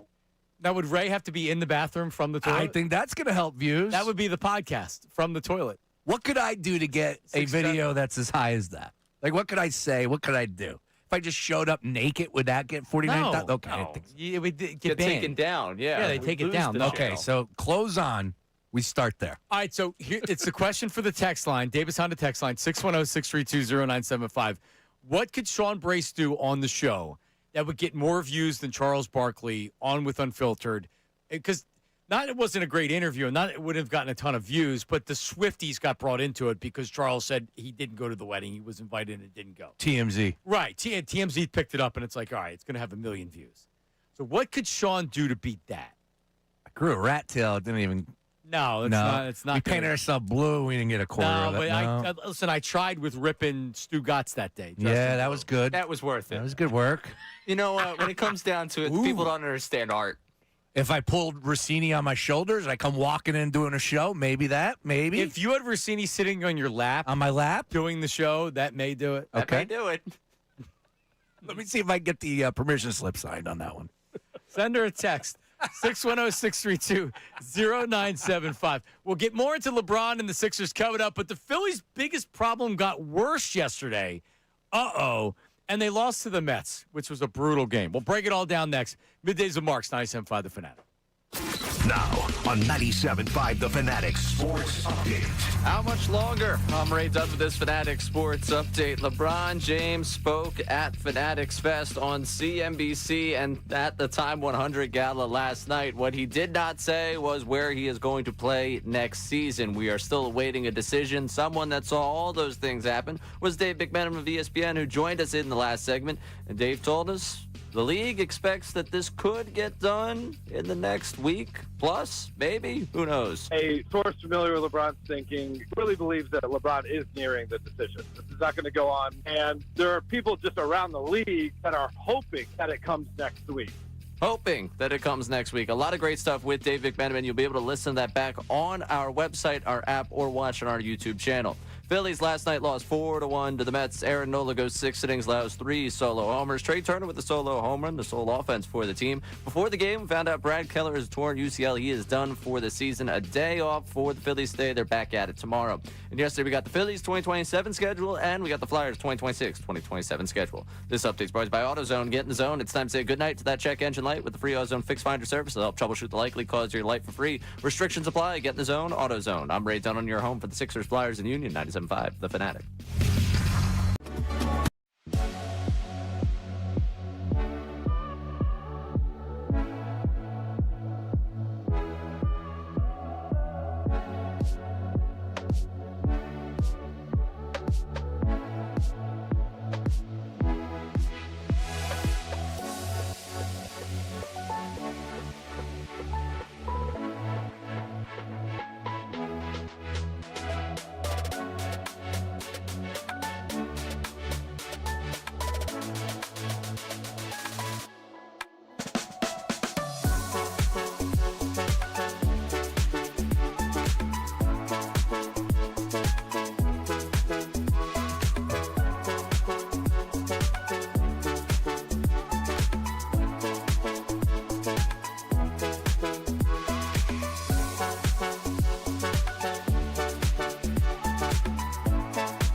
Middays, Marks. Got Mark Sean Brace, Ray Dunn. How about those Philadelphia Phillies? Swinging a long drive, another one out of here. Third home run for the Mets. Aaron Nola actually pitched pretty well last night. We didn't even talk about it. So was I off when Mattingly took out Nola, which is what everybody was screaming for? Don't let him back for a sixth inning, and then it blew up in his face. Now he left him out there for the seventh inning, and he gives up 2 more runs. Should have taken him out. You can't leave Nola in there. Damned if you do, damned if you don't. But overall, if the bats are going to get 3 hits, they're not going to win a lot of games. That's where I start.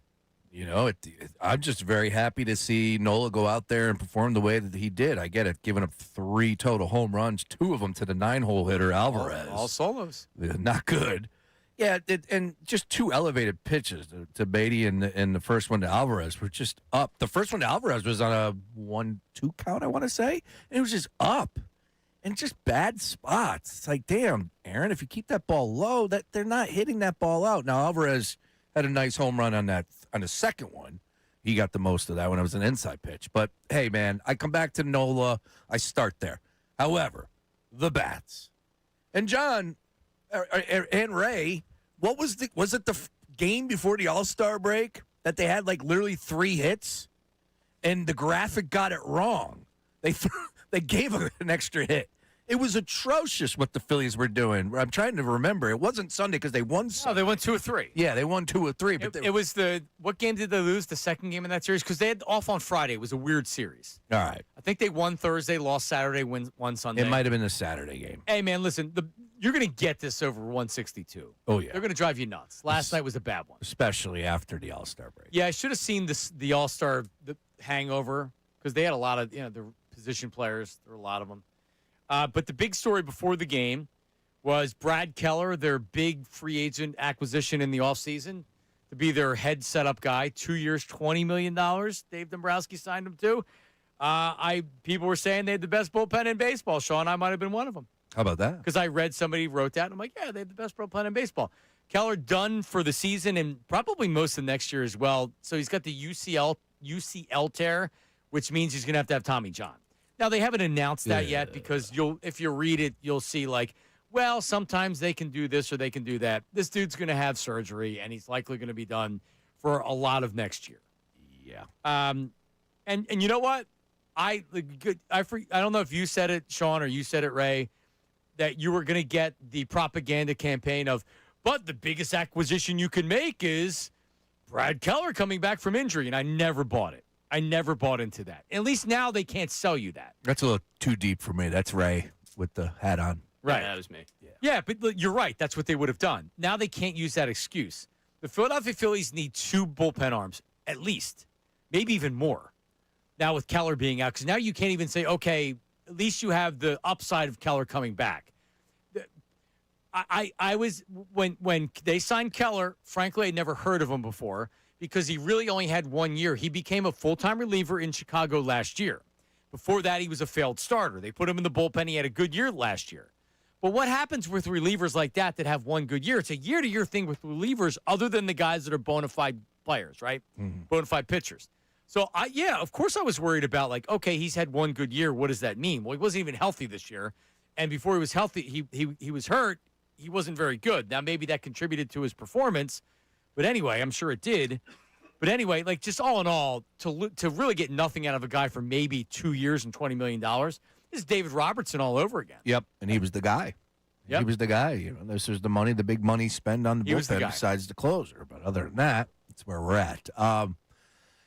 I think Dombrowski's job just got a little bit more difficult, right? You have to go out and replace that. You have to go and get an arm. We already knew that, though, coming in, right? Then you have to get help at the bullpen at the trade deadline here, which is August 3rd at 6 And they were going to anyway. Yeah. But maybe now you got to spend a little bit more money on that category or that position. We'll see. But, and it comes back to the bats. Now they've lost 5, or they're 5-5 in their last 10. They've had a hell of a turnaround. There's a lot to like about this team, but just one of those games where it's like, damn, you got that type of performance from Nola, and your bats went completely silent. Oh, by the way, I disagree. The big story was the fact that they played that game. They bumped it up to 6-10. Should they have canceled last night? Like, I wasn't sure what they were going to do. Put the fans out there, like the players, everybody's outside. Couldn't you just have canceled it? I don't know. Well, you could have postponed it. Yeah, you could have. Sure. But is it going to be any better today? Probably not. If it's not, what good does it do? No, it sucks because if you're being advised not to go outside because of poor air quality, now what do? You're taking the kids down to the ballpark to have them inhale carcinogens for 3 hours, It's the first thing that went through my mind was like, all right, what if you have tickets to the game? You're literally being told not to be outside. It's not safe. But yet, play ball. What do you say, everybody? I get it. I understand how it works, but I just didn't think it was all that fair to the fans. Yeah. So what do you do in the bullpen now? So there's one name that's going to start circulating because the dude's got legit stuff. His name's Alex McFarland, and he throws 101, 102. I'm in. And he's a bullpen arm. Yeah, I'm in too. There you go. And I don't think he's been officially called up in AA this year. 1-1, 2.12 ERA. As you would expect, a lot of strikeouts because he throws so hard. He was a draft pick. He has made his way up pretty quickly, but he's also 25 years old. So he was a fourth-round draft pick in 2022. So each year he's kind of made the step. He missed 2024 because of an injury, but he's back. So they bring him up to AAA. They probably give him a couple weeks in AAA. If he continues to do what he's doing, they're going to bring him up. Now, what can you expect of a guy that doesn't have any major league experience in a pennant race? You're going to find out. They need arms. They need guys with real stuff, and he's got real stuff. The other name that is being brought up is Gage Wood, their first-round draft pick from last year, who, while he's been a starter this year, he's really only throwing 3 or 4 innings at a time. The Phillies have resisted. They said they're not going to make him a reliever, and they are sticking to that. I don't think it's crazy to think they could bring him up and use him as a 1 or a 2 inning guy in September, in August, depending on what they're able to do at the trade deadline. I still don't think the Phillies are going to do it, but I think they should consider it, right? Well, man, he wants to start. Let him start. What am I rolling out? Ron Hell on Sunday? Really are. Yeah.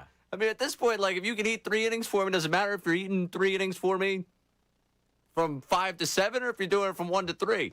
He's on a pitch limit, so to your point, that's where you kind of use 2 guys to get through 5 or 6 innings. Right. Hey, Ron Hell, you're both up here. What am I losing out on is my big question. Like, when I look at this bullpen, what guy is going to lose his job, with all due respect, because Gage Wood's coming up? There's not a guy that I'm worried about having to send down or designate for assignment. Right. The fringe guys, get them out of here. I'm not necessarily saying I'm advocating for it at this moment, but like you said, we get late in August, September, and you haven't been able to solve your problems. To hell with it, man. What I think they're going to do is they're going to I don't think you're going to need to do that because they're going to trade for a starter. But you got to get to the end of July and we're almost there. We got a couple more weeks. I think that they're going to trade for a starter, and I don't think they're going to bring up Gage Wood. He's on a pitch limit. He's on an innings limit. They don't want to overuse him. But, man, when you watch him, he's got real stuff. He's got real swing and miss stuff. Can I quick offer while we're talking about the starter defense there, Noah, last night? Yep. I see you in the YouTube chat. I see all you doing it right now. Stop it. Stop it right now. What happened? That's Donnie's fault. That's not Noah's fault. Oh, stop. Donnie's on it. The ERA bet, Donnie's on the other side of it. He wanted to see those home runs. I don't know. He was rolling. Yeah. He was walking guys. Typically, he's not that wild, but he was getting more swings and misses. I don't know. Like, I was okay with him coming out for the 7th inning until I wasn't. You rolled the dice after he loaded the bases in the 5th. No, I know, but you did this. You took him out after 5, so you can see. And then Mattingly, after he did that, admitted that he was going to not be able to sleep because of that decision, because it cost the team. So, I mean, like, listen, by the way, like you would think that I'd be celebrating Nola coming out in the 7th. I've actually been one of the bigger Nola defenders here over the last couple weeks. Well, he's actually pitched pretty well. Dancing at the bar last night when he got out of the 6th. I'm like, that's a great start for you. And then he came back out, and I'm like, no. We're playing with fire here. What bar were you at?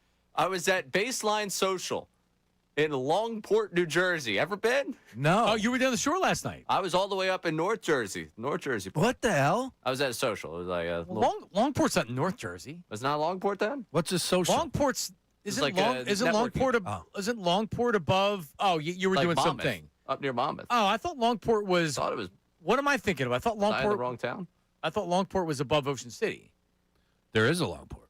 There's a Longport. Oceanport. Right. Oceanport. Yeah, Oceanport. Okay. Near Longport. Long Branch. Long Branch and Oceanport. Those are the two. Yes, that is my my grandfather's neck of the woods. Ocean Grove, Yeah.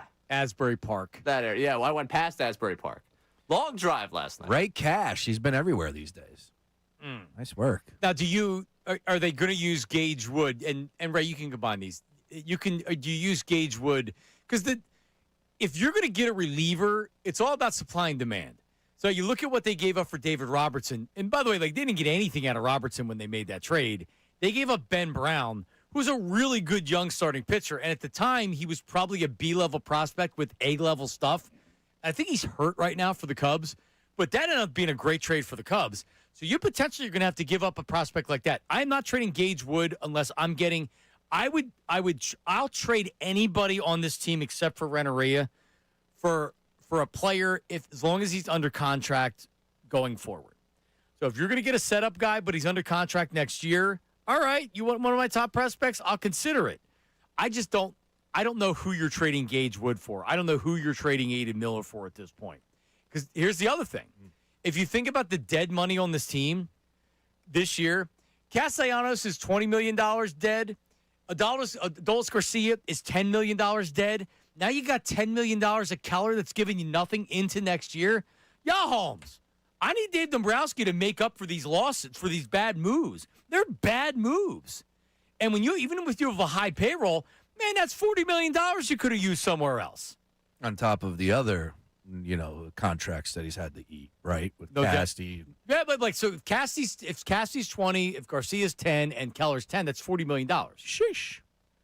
I did read an article on MLB.com that kind of linked Matt Gelb to the conversation. And he said, just keep your eyes open for the Mets because they're in a awful spot that they are going to be unloading a lot of players. No surprise there, but I bring it up because Mets and Phillies are playing. So some of the relievers that we see going head-to-head over this next two games and yet last night could potentially be wearing a Phillies uniform in 2 weeks. Please, no. Don't get any Mets relievers.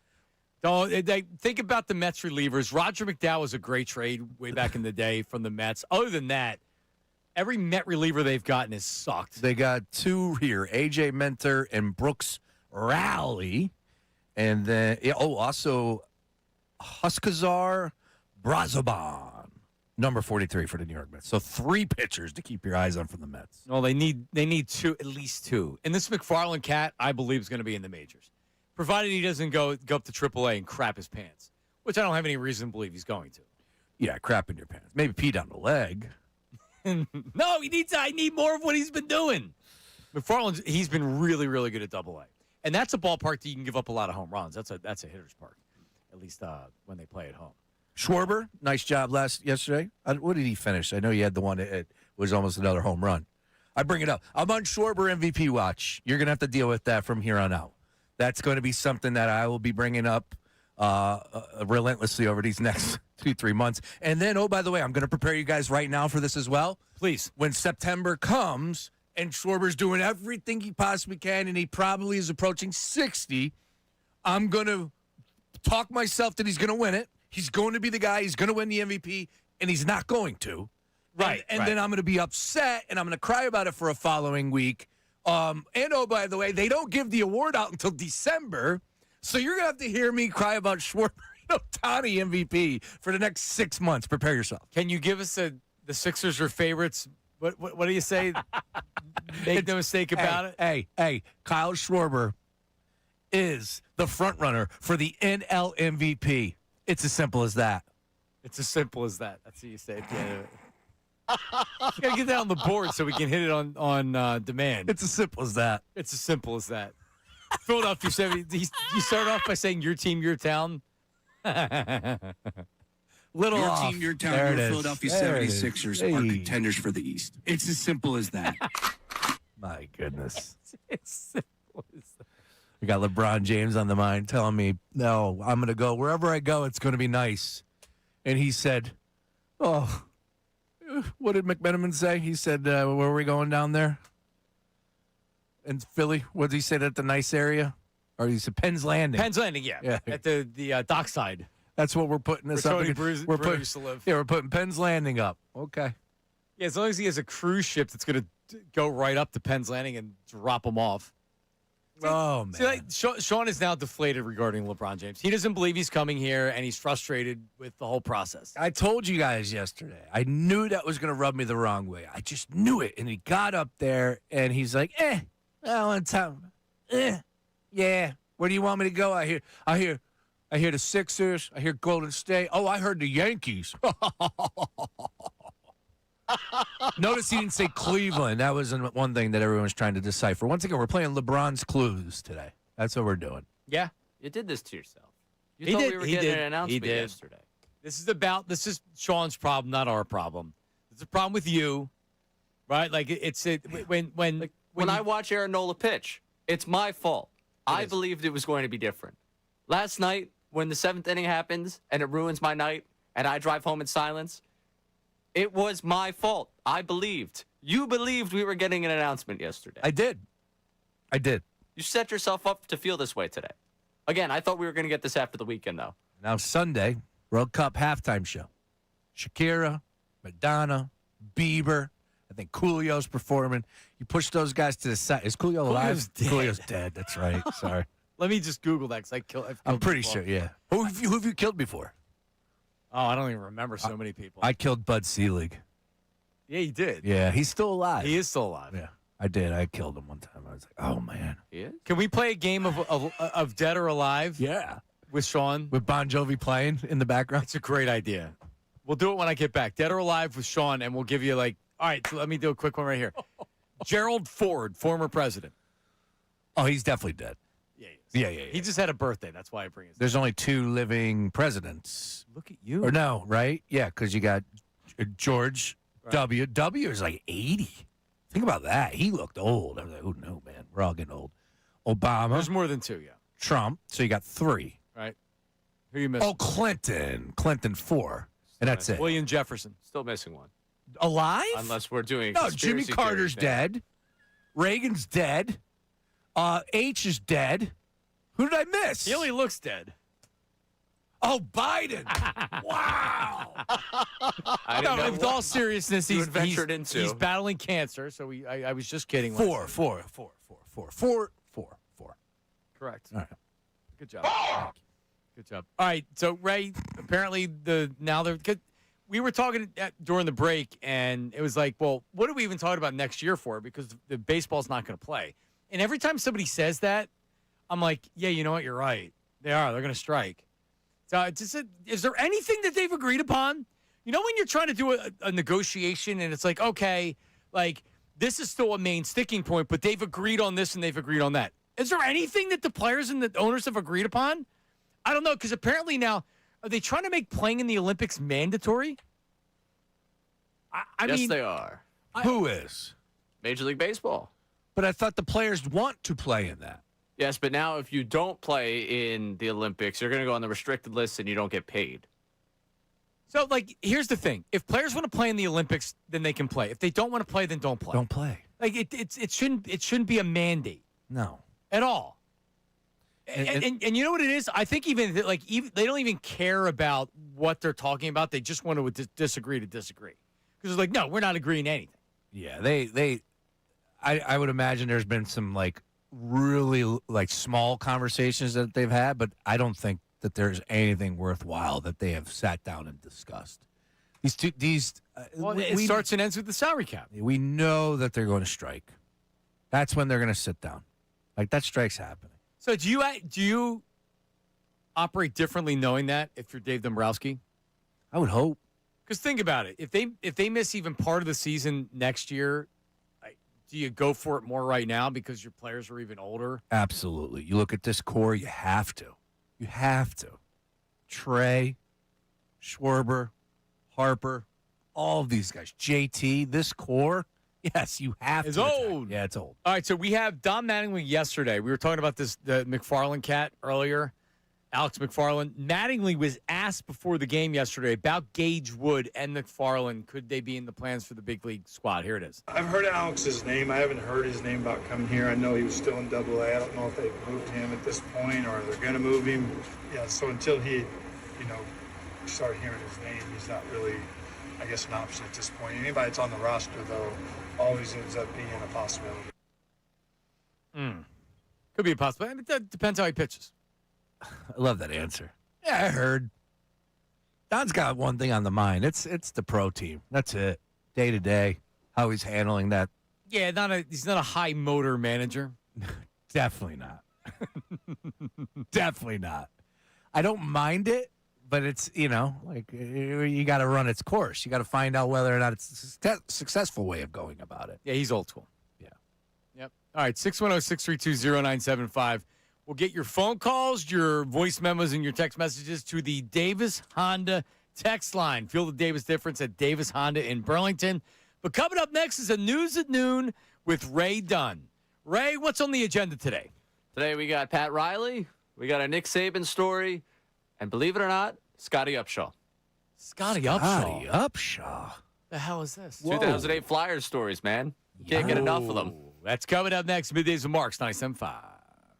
Now on 97.5 The Fanatic Sports Update. Another week. I'm Ray Dunn for this Fanatic Sports Update. LeBron James spoke at Fanatics Fest on CNBC and at the Time 100 Gala. What he didn't speak on was his future. Well, he gave some ideas of his future, but did not tell you where he's playing next season. ESPN's Dave McMenamin joined us this hour to talk about the conversation at Fanatics Fest and what he's hearing around the league about LeBron James and when we might know about his decision. A source familiar with LeBron's thinking really believes that LeBron is nearing the decision. This is not going to go on. And there are people just around the league that are hoping that it comes next week. You can listen to the entire conversation with Dave McMenamin on our website, the Fanatic app, or our YouTube channel. Phillies lost 4-1 last night. Nola went 6 innings, allowed 3 solo home runs. The solo home run from Trey Turner was the sole offense that the Phillies got in the loss. They also got bad news before the game. Brad Keller has a torn UCL, and he'll be out for the rest of the season. Day off today for the Phils. They're back at it tomorrow. We also got their 2027 schedule yesterday. We got the Flyers 2026-27 schedule yesterday as well. This update is brought to you by the McComb Group. Visit McCombGroup.com. McComb Group Sports Contractors, one of the largest PVF inventories. From pipe, valve, and fittings to trusted brands, count on the McComb Group to help you stay on schedule. Visit McCombGroup.com today. I'm Ray Dunn on your home for the Sixers, Flyers, and the Union. 97.5 The Fanatic and the Fanatic app.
That's right. All right, we're back middays with Marks on a getaway Friday.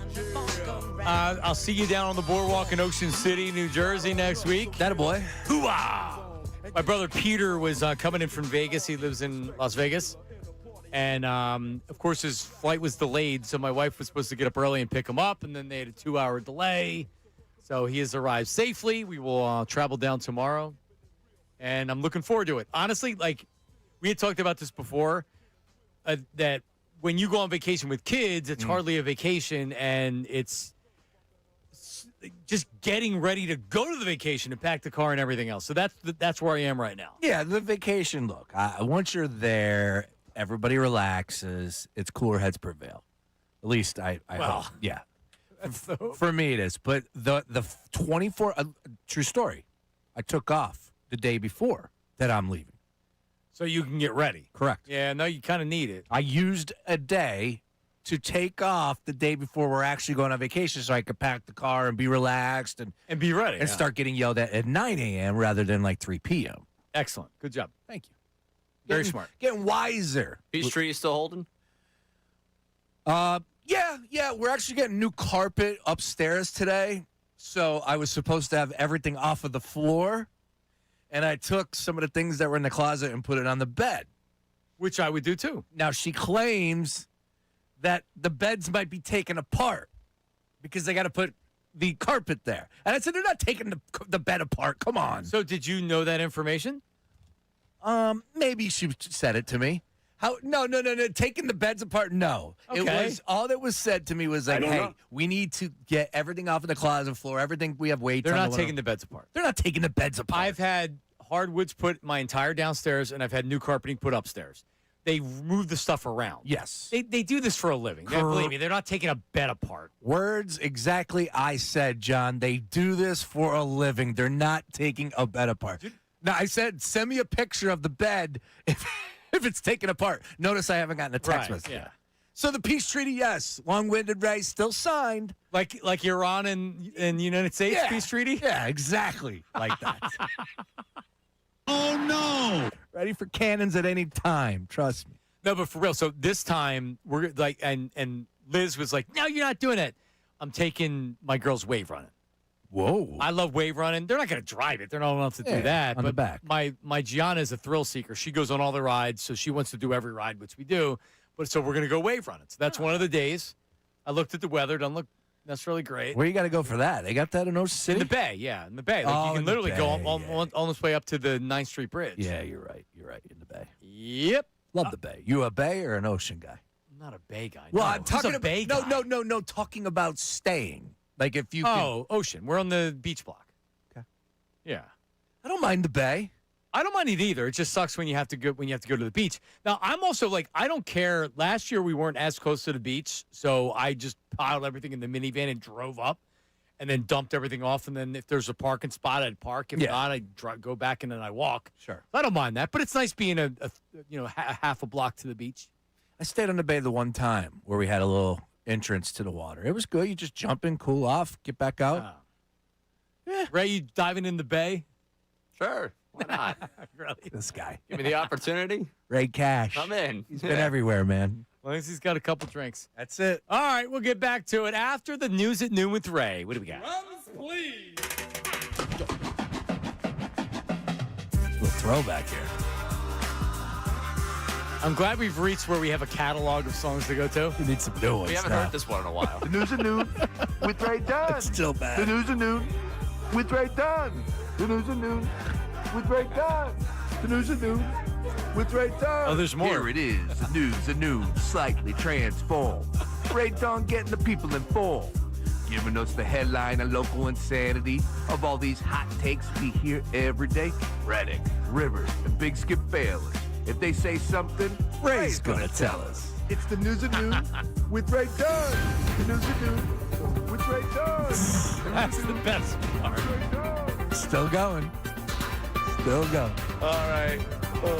We're going to begin at the Giannis press conference yesterday. We played a couple of Pat Riley clips earlier for you. This one has nothing to do with LeBron James and everything with what to do with what happened in Vegas. Pat Riley was asked the question, well, the entire crew there, Pat Riley, Spoelstra, Giannis, really it was Riley and Spoelstra, asked about bringing in another star player, what it means, and they went into a whole conversation about who's there, what they've had. Pat Riley didn't mention Bam Adebayo initially. After Spoelstra had answered the question, Riley takes the mic back and wants everyone to know that he has no problem with Bam. I know that I was remiss in mentioning one guy, and I don't want to get knocked out. You know, Bam was one of those guys that came in here too.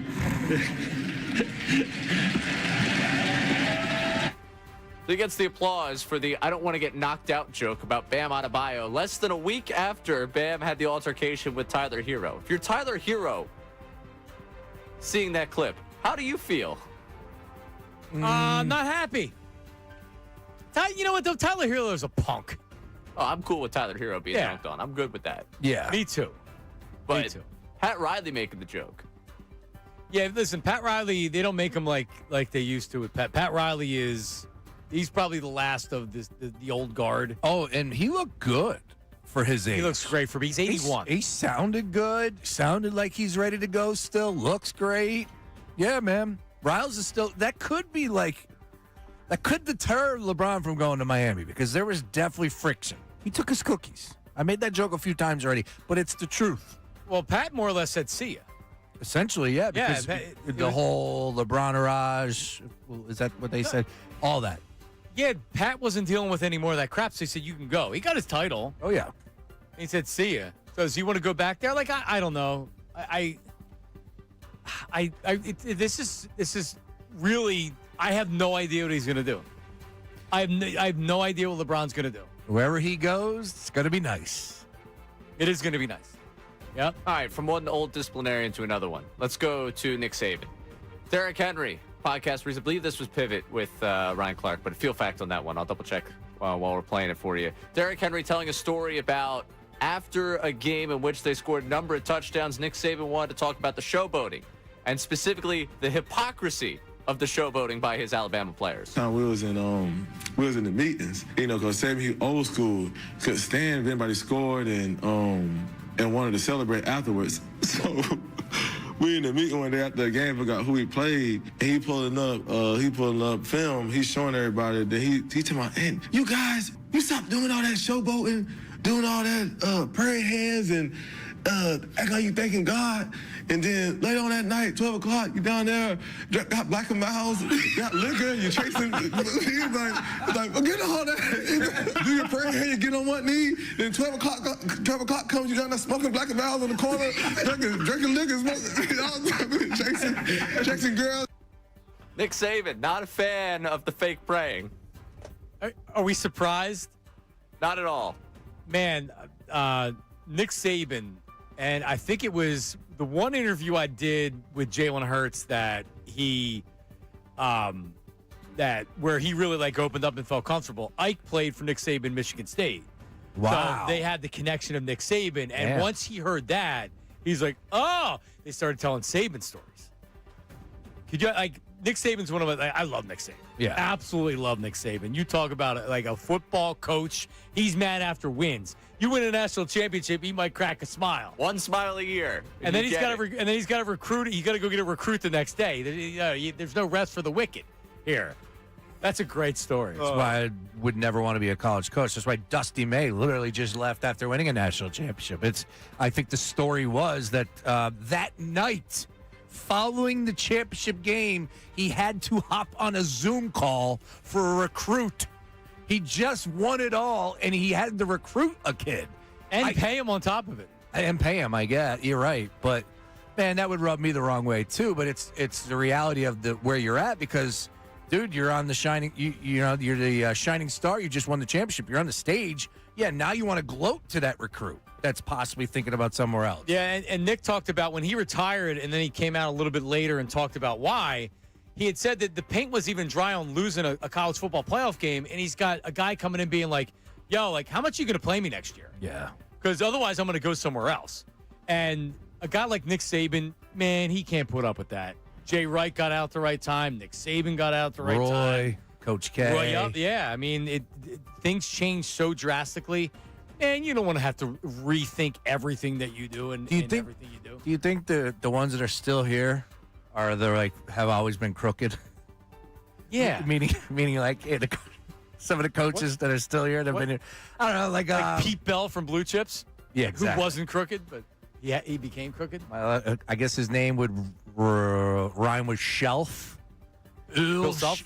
Yeah, that. So it's like he's still there. So anybody that, and I'm not accusing any coach of anything, but you'd be naive to think that there wasn't some kind of monkey business, whether or not the coach directly knows or he just knows it goes on. Jesus, God, look at Jim Harbaugh and what was going up in Michigan. Now, that's where I want to go back to. You're saying Dusty May just leaving because he doesn't want to deal with everything. What exactly is everything? You're right about that. I'm just saying. Michigan hasn't exactly been above the law over the last couple of years, whether we want to talk with academics or everything going on with the staff over there. And you'd be naive to think that there are, I'm sure there's colleges that are worse than others, right? And there may be some colleges that really don't mess around all that much. You don't have to anymore because now you can actually directly pay the guys. Correct.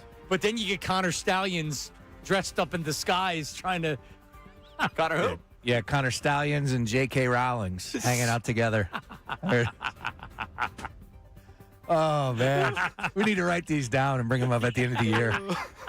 Good grief. At least I knew that J.K. Rowlings was like, oh, no, that's not right. Is it right? No, it's not right. Connor Stallions, I literally did an hour on it. Literally was like, Connor... 610-632-0975. Connor Stallions is in a gay hockey show. Did you know that? So people that don't know, Connor Stallions was the spy, the low-level spy that was on the opposing sideline of teams trying to get their stuff. Like, who was it? He was at a game, and he's on the sideline of a team Michigan's playing in like 2 weeks. Yeah. And they got popped. But Sean thought Connor Stallions was the gay hockey player. That was his name. His name's Connor Story. Connor Story. Yeah. Close. Right Not there. Connor Stallions. Stupid. But his name should be Connor Stallions. It's a better name for gay hockey. Oh, absolutely. That's why it made sense. When's the Emmys? I got to start making some plans for Well, the Billies are coming up later today. I'll tell you more about that in a second. Ooh, that's a tease. All right. Scotty Upshaw has a podcast. So we were wondering if this was Riley Cote's podcast that he came on. So he now has a podcast. So that's cool. Well, there's not enough of them out there, so I'm glad that... Right. Exactly. Called Missing Curfew. And on this podcast, he told the story of the 2008 Flyers up 3-1 in the first round against the Capitals. The plans they had when they thought they were going to go down to D.C. and win Game 5. We were up 3-1 going into Wash, and we had already planned a night at Borgata in Atlantic City. Like, we had the whole thing dialed in. We had hotels. We had basically team party bus. And we were planning on kicking the shit. This is how confident we were, too, by the way. We had them on the ropes. It's Game 6 at home. Yeah, and we were like... Tonight after we're going. It's over. It's over. Let's go, boys. So you got to like the confidence. Yeah, I would be like, boys, get her lined up. Maybe just not so much the outcome of what could happen, but we lose that game in a heartbreaker. Back of the bus goes Richie, our captain, and Holmgren basically goes, I know everything you guys were planning on doing. So if you don't win this game, you're all out of here. Wow. If you want to know the end of that story, they did not win They did not 6. win the game, yeah. They had to go to a Game 7. They were up 3-1, had planned on celebrating after Game 5, lose Game 5 and Game 6. They do end up winning Game 7 in overtime. Wow. Barely hanging on to move on against the Capitals. That's what I'm talking about. Did the party at Murmur go off at Borgata or what? You think they were able to? Do you think the Flyers partied down the shore? I'm going to say yes, regardless of result. Well, then it changes things because they absolutely looking at the fact that, hey, if we wrap it up now, we get ourselves a little bit of a break. Yeah, we get 2 days of partying. Now, Game 7, and yeah, You also think about what Borgata was in 2008. Oh, yeah. It's not. This is almost 20 years later. This is when the YouTube chat starts going, look at Brace, he's thirsty again. Yeah, Yep. yeah. Oh, the Borgata. Borgata 2008. Oh, yeah. When were we at the Maxwell Club?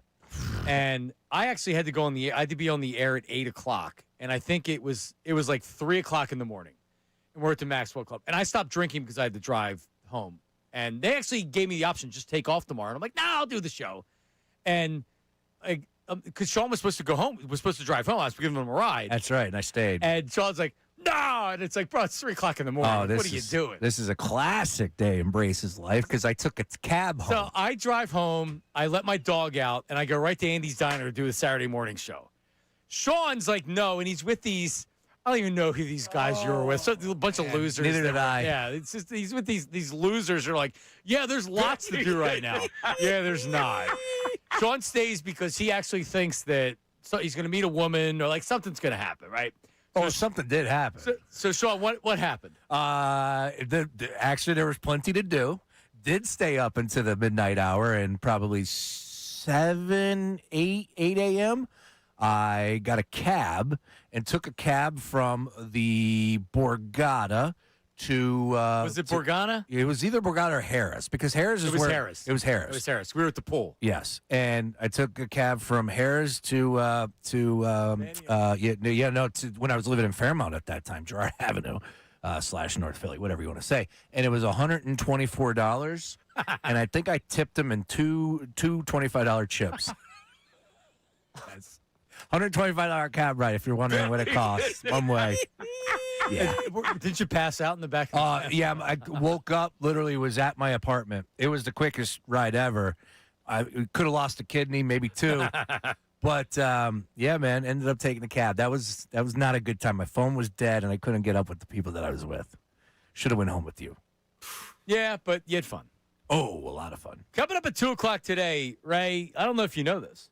Nope. But the Billies, it's not, you can't say the first annual because it's the first. The Billies will be taking place. Do you know what the Billies are?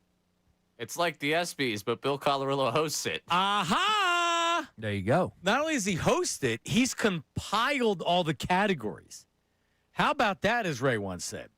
Including, let me give you some categories. And I don't want to, I'm not trying to take his stuff here. It's a great idea. So he does boring breakout player of the year. All right, like that's a good one. Mm-hmm. Breakout player of the year. Least valuable player, which I like. Coach of the year, team of the year, donkey of the year. How about that? He goes best looking. I'll even give you the category. I'll give you the choices here. All right. Because I guess you're supposed to vote on the show, and that's how you figure it out. So best looking, A, Jalen Hurts, B, Brandon Marsh, C, Cooper DeJean, D, Devontae Smith. Now, I eliminate Brandon Marsh. Not that he's not a handsome guy if you took that disgusting hair and beard out. You don't get it.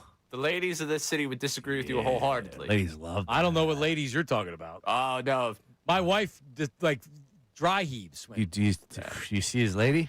Thirsty Sean coming in. I mean, he's rich and he's an athlete. Sure, he's going to get a hot chick. I'm telling you, this city enjoys the Brandon Marsh thing. All right, so Davis on the text line. If you're a female listener or if you're a homosexual male, well, that counts as well. Are you attracted to Brandon Marsh? You think he's sexy? I will tell you this. On Hinge. 610-632-0975. Name, location, yes or no with Brandon Marsh. And who's the best looking? Ray, would you get more ass if you had a Brandon Marsh beard? On Hinge, I have begun to notice that Brandon Marsh is appearing in these prompts as like something I love or something like along those lines, and Brandon Marsh will come up with these things. And I will use the line of, so you're into a guy with a beard. And it works because they like the Brandon Marsh beard. Okay. And I've matched with multiple women because they like the bearded look. It must be that hipster Fishtown thing. Yep. It works for me. That's exactly what it is. I'm not hooking up with women out in Monaco. All right, so my answer is Jalen Hurts and then Cooper. And Devontae's he's an underrated, handsome dude. Good-looking cat. He pulled off the whole cowboy thing at his wedding. But I would say among the women in the Delaware Valley, Jalen Hurts is the winner. Cooper DeJean's very sexy. You know, like he has a youthful charm about him, but also he's dunking basketballs on 12-foot rims. And whatever else. Like good-looking cat. All right. But Jalen is definitely. Like if I'm looking at people's sexiest athlete in Philadelphia, it's Jalen Hurts. You know where I'm at. That's Club Hurts. Yeah, what am I asking That's easy. you for? That's an easy And one. Ray goes Brandon Marsh. We got a number of heterosexual males checking in on the Davis Honda text line right now about Brandon Marsh. And they're fans. Really? Yes. They're fans. You know, I'm a fan of Brandon Marsh. The hair and beard is, he pulls it off. No, listen, I love Brandon Marsh. Don't get me wrong. But I want to know what he looks like without it. Because to be truly good-looking, you need to be versatile, which means he could shave the beard and shave the hair, and you could be like, all right, that's a good-looking cat. Like, Ray shaves the beard. I'm like, I'm not so sure, because Ray's a handsome fella. He shaves the beard. It's a different look. That's Brandon Marsh without the beard with the Angels. I feel like being attractive is He's playing a good-looking the best guy. fit for He's a you. normal cat. He's a good-looking guy. Wonder why he started to grow his hair out. I mean, obviously, It's a good question. You'll do it when you can do it. If I could do it, I would do it. But Jalen's everything's put together with Jalen. From he wore he had the vest and the cowboy thing. Man, that worked for him. He pulled that off. He's doing the line dance. I was thinking about this today. We haven't played the line dance song since then. By the way, I think the answer to the Brandon Marsh thing was it's to honor his dad. I think the long hair and the beard. Well, that's very cool. He did lose his dad. That's right. What I'm saying is, though, if you want to be considered for the Billies' best-looking athlete in Philadelphia, but people like the rugged look. I don't know. Are we missing anybody? I go with the rugged look. Bryce Harper's not. I mean, that's rugged. I know, but he's not a finalist for the category. I would put Bryce over Marsh. Me too. Colorado doesn't like Bryce. That's true. I don't know what that really irked me the other day when I was listening to the show. And he won't admit it. He always will say, I got nothing against Bryce. I'm just saying, when he says this, he's saying it for a reason. And it's like, why don't you like Bryce Harper? He's having fun. John, and you backed it up yesterday. I'm just saying, that full answer that he gave at the MLB Network when he talked to that dude, Greg, was perfect. All right, we'll play it coming up next. It was perfect. All right? He pandered. He did a little of everything. Colorulo 100% has something against Bryce Harper. Correct. No doubt about it. And now he's not in that category? Oh, that's... Yep. Ladies and gentlemen, we have solved the case. Yep, we'll talk about it coming up. Also, so he gives the athlete of the year. Who's the athlete of the year? From Philadelphia. Yeah. Dan Vladar's among the top 5 to vote for. I could dig That's a good one. I could dig it. All right, 610-632-0975. You going to bring the mask back in? You damn right. Flyer season, September 29th. All right. We'll try to figure out what Bill's problem is coming up next. Middays with the Marks, 97.5. Now on 97.5 The Fanatic Sports Update. Still waiting. I'm right done with this Fanatic Sports Update, and after a number of appearances from LeBron James yesterday, we are still waiting to hear what exactly is going on with him and his future in the NBA. Said a lot, but didn't say anything about where next season he will be playing. We spoke to ESPN's Dave McMenamin earlier on in the show about LeBron James and when potentially we could expect that decision to be made. A source familiar with LeBron's thinking really believes that LeBron is nearing the decision. This is not going to go on, and there are people just around the league that are hoping that it comes next week. You're able to listen back to that conversation. We'll continue to react to what he had to say. You're able to listen back to that on our website, the Fanatic app, and on our YouTube channel. Phillies lost 4-1 last night to the Mets. Nola going 6 innings, allowing 3 solo homers. Trey Turner with the solo home run. That's all for the Phillies offense. Brad Keller, before the game, it was announced that he has a torn UCL. Phillies with the day off today. They are back at it tomorrow. Their 2027 schedule came out yesterday, as well as the Flyers' 2026-27 schedule dropped yesterday as well. This update is brought to you by AutoZone. Get in the zone. It's time to say goodnight to that check engine light. Free AutoZone Fix Finder service will help troubleshoot the likely cause of your light for free. Restrictions apply. Get in the zone. AutoZone. I'm Ray Dunn, your home for the Sixers, Flyers, and the Union. 97.5 The Fanatic and the Fanatic app.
boots on the ground.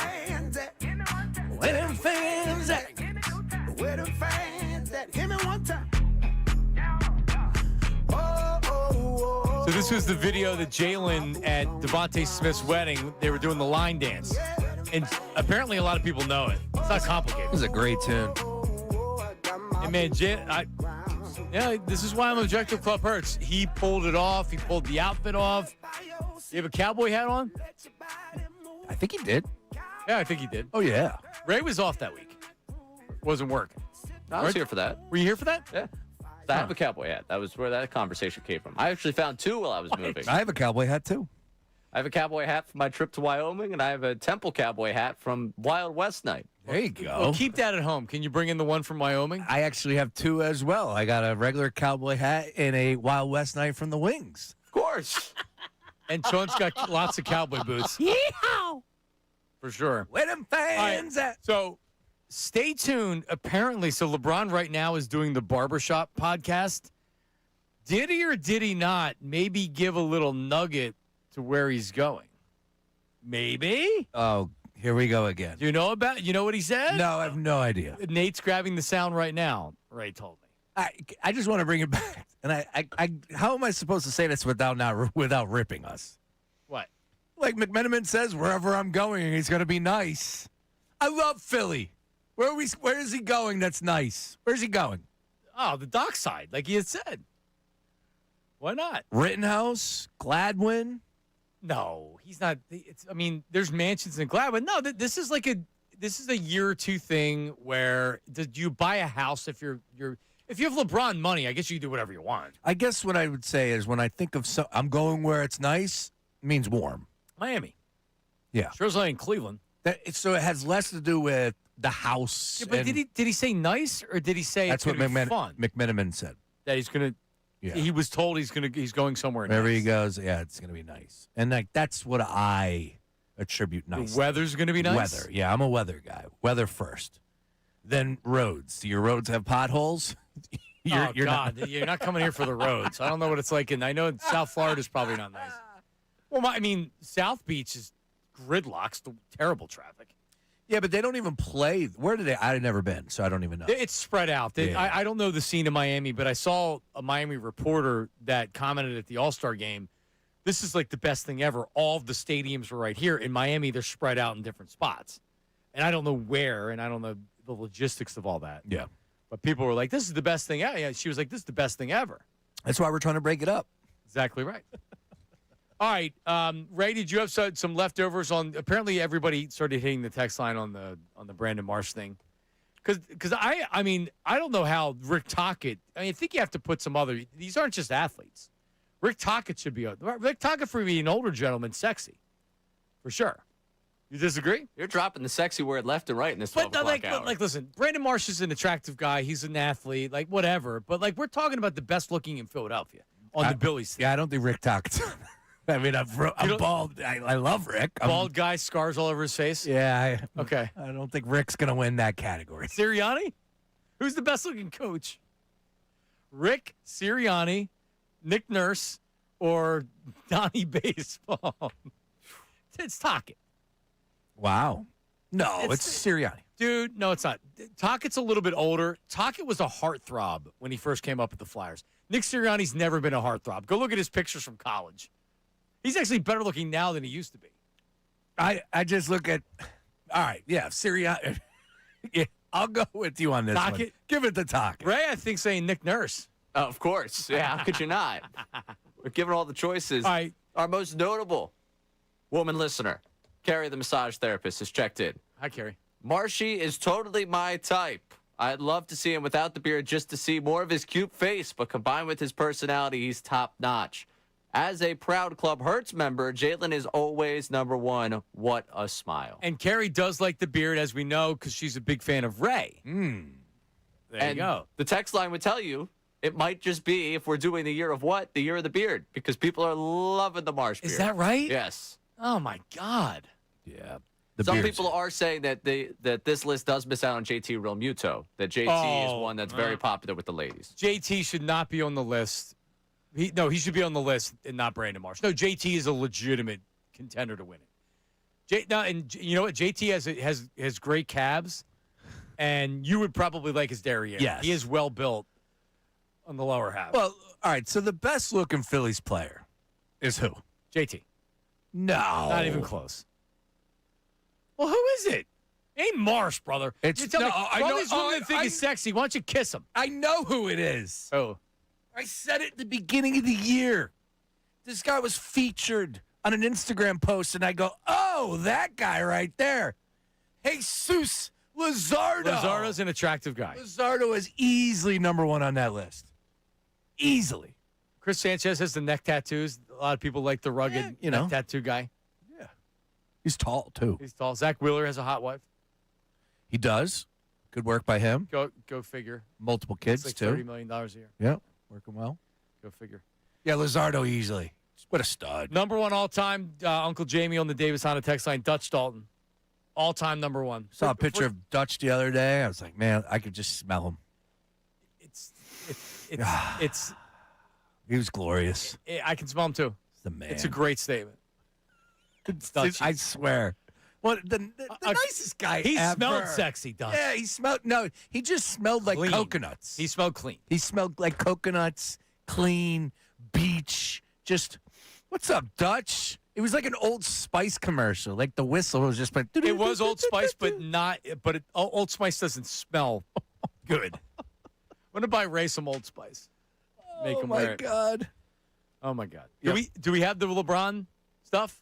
I can't wait to hear this. All right. So, who's on the Barbershop podcast? Mav Carter is the one. Maverick Carter. Yeah, Mav, him, Just a bunch of dudes. and rotating guests. Okay. All right. This doesn't feature Rich Paul. And this was on HBO, and then they canceled it, so it just continues on YouTube or whatever. Oh, I didn't know the HBO canceled it. Did they? I mean, I never watched it. I can't tell you I have any interest at all, other than The Shop? I thought The Shop was still on HBO. I could be wrong. No, I mean, I could be wrong as well. LeBron. HBO. I don't watch HBO like that. I don't even have HBO. I have it. Yeah, no, it's been done. Is it? Yeah, see, HBO changed because it's an app, and you just got to, you're not watching commercials anymore. No, the Max Go or whatever it is, you get Cinemax in. Now, does Cinemax still have Skinemax? I don't believe so. No? No, there's no nudity on my HBO. No. Not HBO, Cinemax. Really? But yeah, it's the same. Because I don't want to confuse you here. I don't want to confuse you. But the HBO went to Max, which was just ridiculous, and then they went back to HBO. So the HBO. Huh? Yeah, see, I knew I was going to. HBO and Cinemax are two separate entities. Cinemax is it's all packaged on the same app. Yes, on HBO Max. That's the name. Okay, HBO Max. Correct. Right, but Yes. if you get Cinemax on the cable, do you still get Skinemax on Friday or Saturday night? Is my question. I would imagine, yeah. I would imagine yes too. But why am I not getting some? What can we call it? Softcore porn. It's soft. All right. Why am I not getting the options to watch softcore porn on HBO Max if I subscribe to it? Maybe you are. Ooh. I don't know. Well, I guess I'll have to find out tonight. Because you couldn't find that anywhere else on your phone or the internet. By the way, Colorillo just brought it in. This is what you win for the categories for the Billies. Okay. Right here. All right. So Ray, let's do this. Look at that thing. So it's a glass. It looks like an Emmy or an Oscar. It looks like an Oscar, but with Bill's face on it. Put a picture of that on the timeline. I'm sure people have some fun with YouTube's that. looking at it right now. All right, coming up, we have the LeBron audio from his podcast. What does he say, Ray? You've heard it. I haven't. Does this make? Is your percentage up on the Sixers? I mean, this is now 125%. What? I think he just enrolled his daughter at a school out on the main No, line. in all seriousness, timeout. in all seriousness, does this No, make? it's not moving my percentage at all. Oh, what's a bad tease? You said. Is it good? You said seriously. I'm not lying to our audience. After what took place yesterday, is it better than anything yesterday that was of said? course. Ray Dunn just said that, yes, he thinks LeBron's coming to Philadelphia after this. But he did say, and I know what it is, and I actually disagree with you. I think that there is a nugget here. Okay. Oh. All right? Yeah. Does your percentage move? I'm going to have to hear it. Okay. I didn't hear it. I saw But what he reading it? said. Yes, absolutely. The hell did he say? Maybe a couple percentage points. What did he say? That's coming up next. Middays with Marks, 97.5 The Fanatic. Hey, it's Ray Dunn, located in the heart of South Philly's Stadium District. It's Live Casino and Hotel Philadelphia. If you're going to find yourself watching a lot of hoops down in South Philly because a certain someone may be coming here in the winter, you want to go to the number one place with a great game day atmosphere, and that is Live Casino and Hotel Philadelphia. Get in the action. Game day bites down at Sports and Social. You get 360 views at Center Bar. FanDuel Sportsbook wall-to-wall screens, including that 52-foot video wall inside of Sports and Social, and the watch party energy is tremendous down there. This game day, go live. Make it a total experience with over 2,000 of Philly's hottest slots, over 130 table games, and a live poker room. Hungry? Experience a new era of flavor at Luck Fu by Jet Tila, featuring a fresh East meets West menu curated by the Iron Chef himself. And your Philly favorites are back at the all-new 10th Street Market, featuring an expanded menu at Lorenzo & Sons Pizza and the iconic flavors of Termini Brothers Bakery and Gino's Steaks. Plus, unwind at the brand-new Library Bar with handcrafted cocktails and bites. Only Live Casino and Hotel Philadelphia. Visit livecasinophilly.com for details. Must be 21 or older. Gambling problem? Call 1-800-GAMBLER. The Phillies NL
watch day what?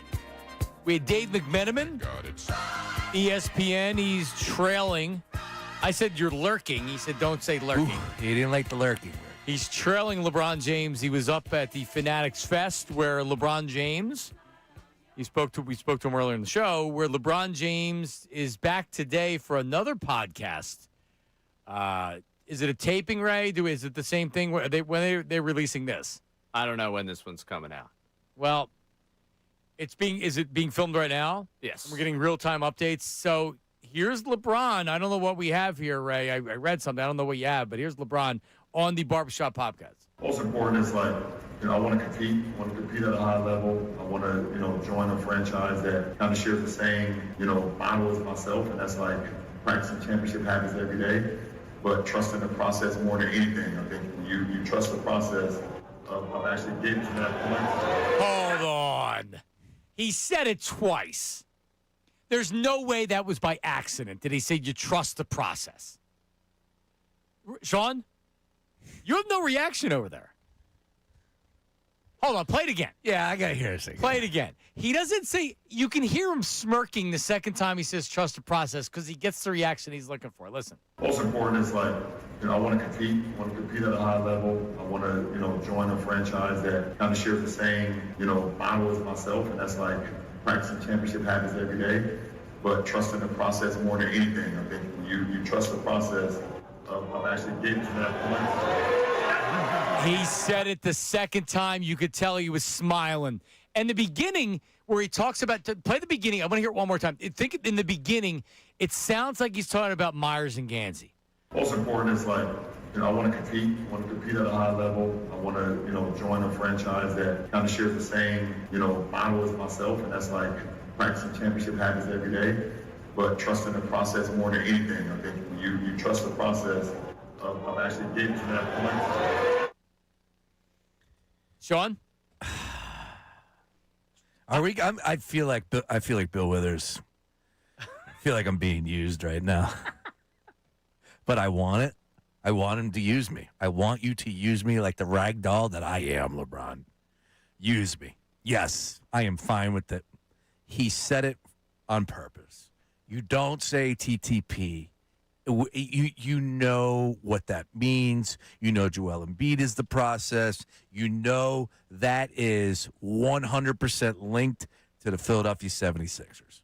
Trust the process. I am now in the process myself of Googling LeBron James and whether or not he's ever used the term trust is the process before.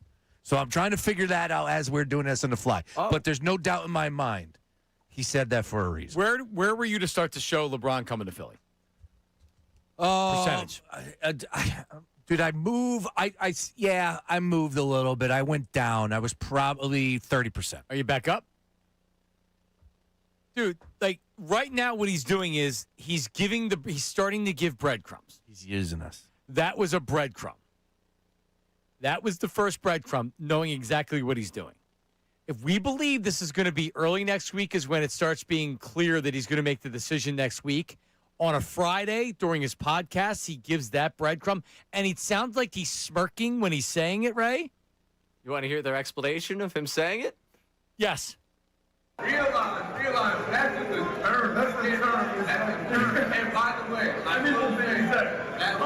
been saying trust the process since I was drafted in 2003. I don't even know if Embiid was even born yet. Most of them are born. So, I'm going to start talking. Y'all always think I'm talking, so okay, so we got to trust the process, and then if you get to a place, where it's real sunny or I can't take it with this guy. I can't take the podcast, the shop. I've lost. Fanatics Fest has cracked me. It has cracked me. It has just taken me down a path that I did not believe I would be taken down. I was all in. I wasn't moving on 40%. I want this guy. I want the circus. Relax. I think he's using us, boys. Oh, you're getting the circus. I think he's using us. I think that this is just, I'm going to Philly, maybe. They like me. They like me not. Do we believe he's made a decision where he's going? In his head? Yes. Ray? I believe Dave. No. We're still recruiting this man. Yeah, but I know. But Shut up, Brace. Don't ruin it for us. You can't still be recruiting. There's still in your head, you know where you're going. In your head, you know how it is. When you make a decision, even if you haven't said, even if the words haven't come out of your mouth, you know where you're going. He knows where he's going. He knows where he's going. Is it going to be Philadelphia? That's the question. He said, trust the process. Right? I wish he didn't play that last cut. Yeah, the second part. The first part made me feel happy. Yeah, first part I was like, oh, he did it on purpose. Second part, I've been saying it since 2003 before Joel Embiid was even born. Well, I mean, this is all-time lying LeBron, too. When has anyone ever equated trust the process with LeBron? Mantra going into the draft. Yeah, but nobody will find that because it probably doesn't exist. Or if he Right. said it, nobody believes that, I'm always saying trust the process. No, you're not. Come on. Maybe he did say it by coincidence. Now, I have one ask, and this is a big ask. All right. Joel Embiid, I know this isn't your thing anymore. I know you're not big on the old Bird app anymore. I need 2014, I need 2015, 2016 Joel Embiid on Twitter. You were just fed that. Aggressive, funny, get some stuff out there. Get make after light this of guy. it. So McMenamin told us that he doesn't believe that they spoke by phone. It's more text. Which we talked about that earlier this week. Mm-hmm. They're probably texting. But it hurt Embiid to pick up the freaking phone and say hi to LeBron. I get it. No one likes to talk on the phone anymore. That's fine. Right? Like, you can't make a phone call. It's good that he's texting him. Maybe LeBron doesn't want to talk. I've been yelling about that. I've been saying, like, hey, now is the time. I'll guarantee you Maxi's done more than text. And let me also say this. It has nothing to do with LeBron that I want to see Joel Embiid.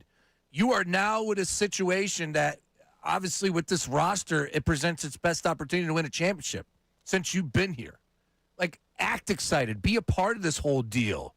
Stir it up. That's what the fans want, right? It's the offseason. Let's go. I want to hear from my guy, Joel Embiid, about the addition of Jaylen Brown with Maxey and VJ Edgecombe. But people told me, no, that's not Joel. That's not how he operates. Okay, whatever.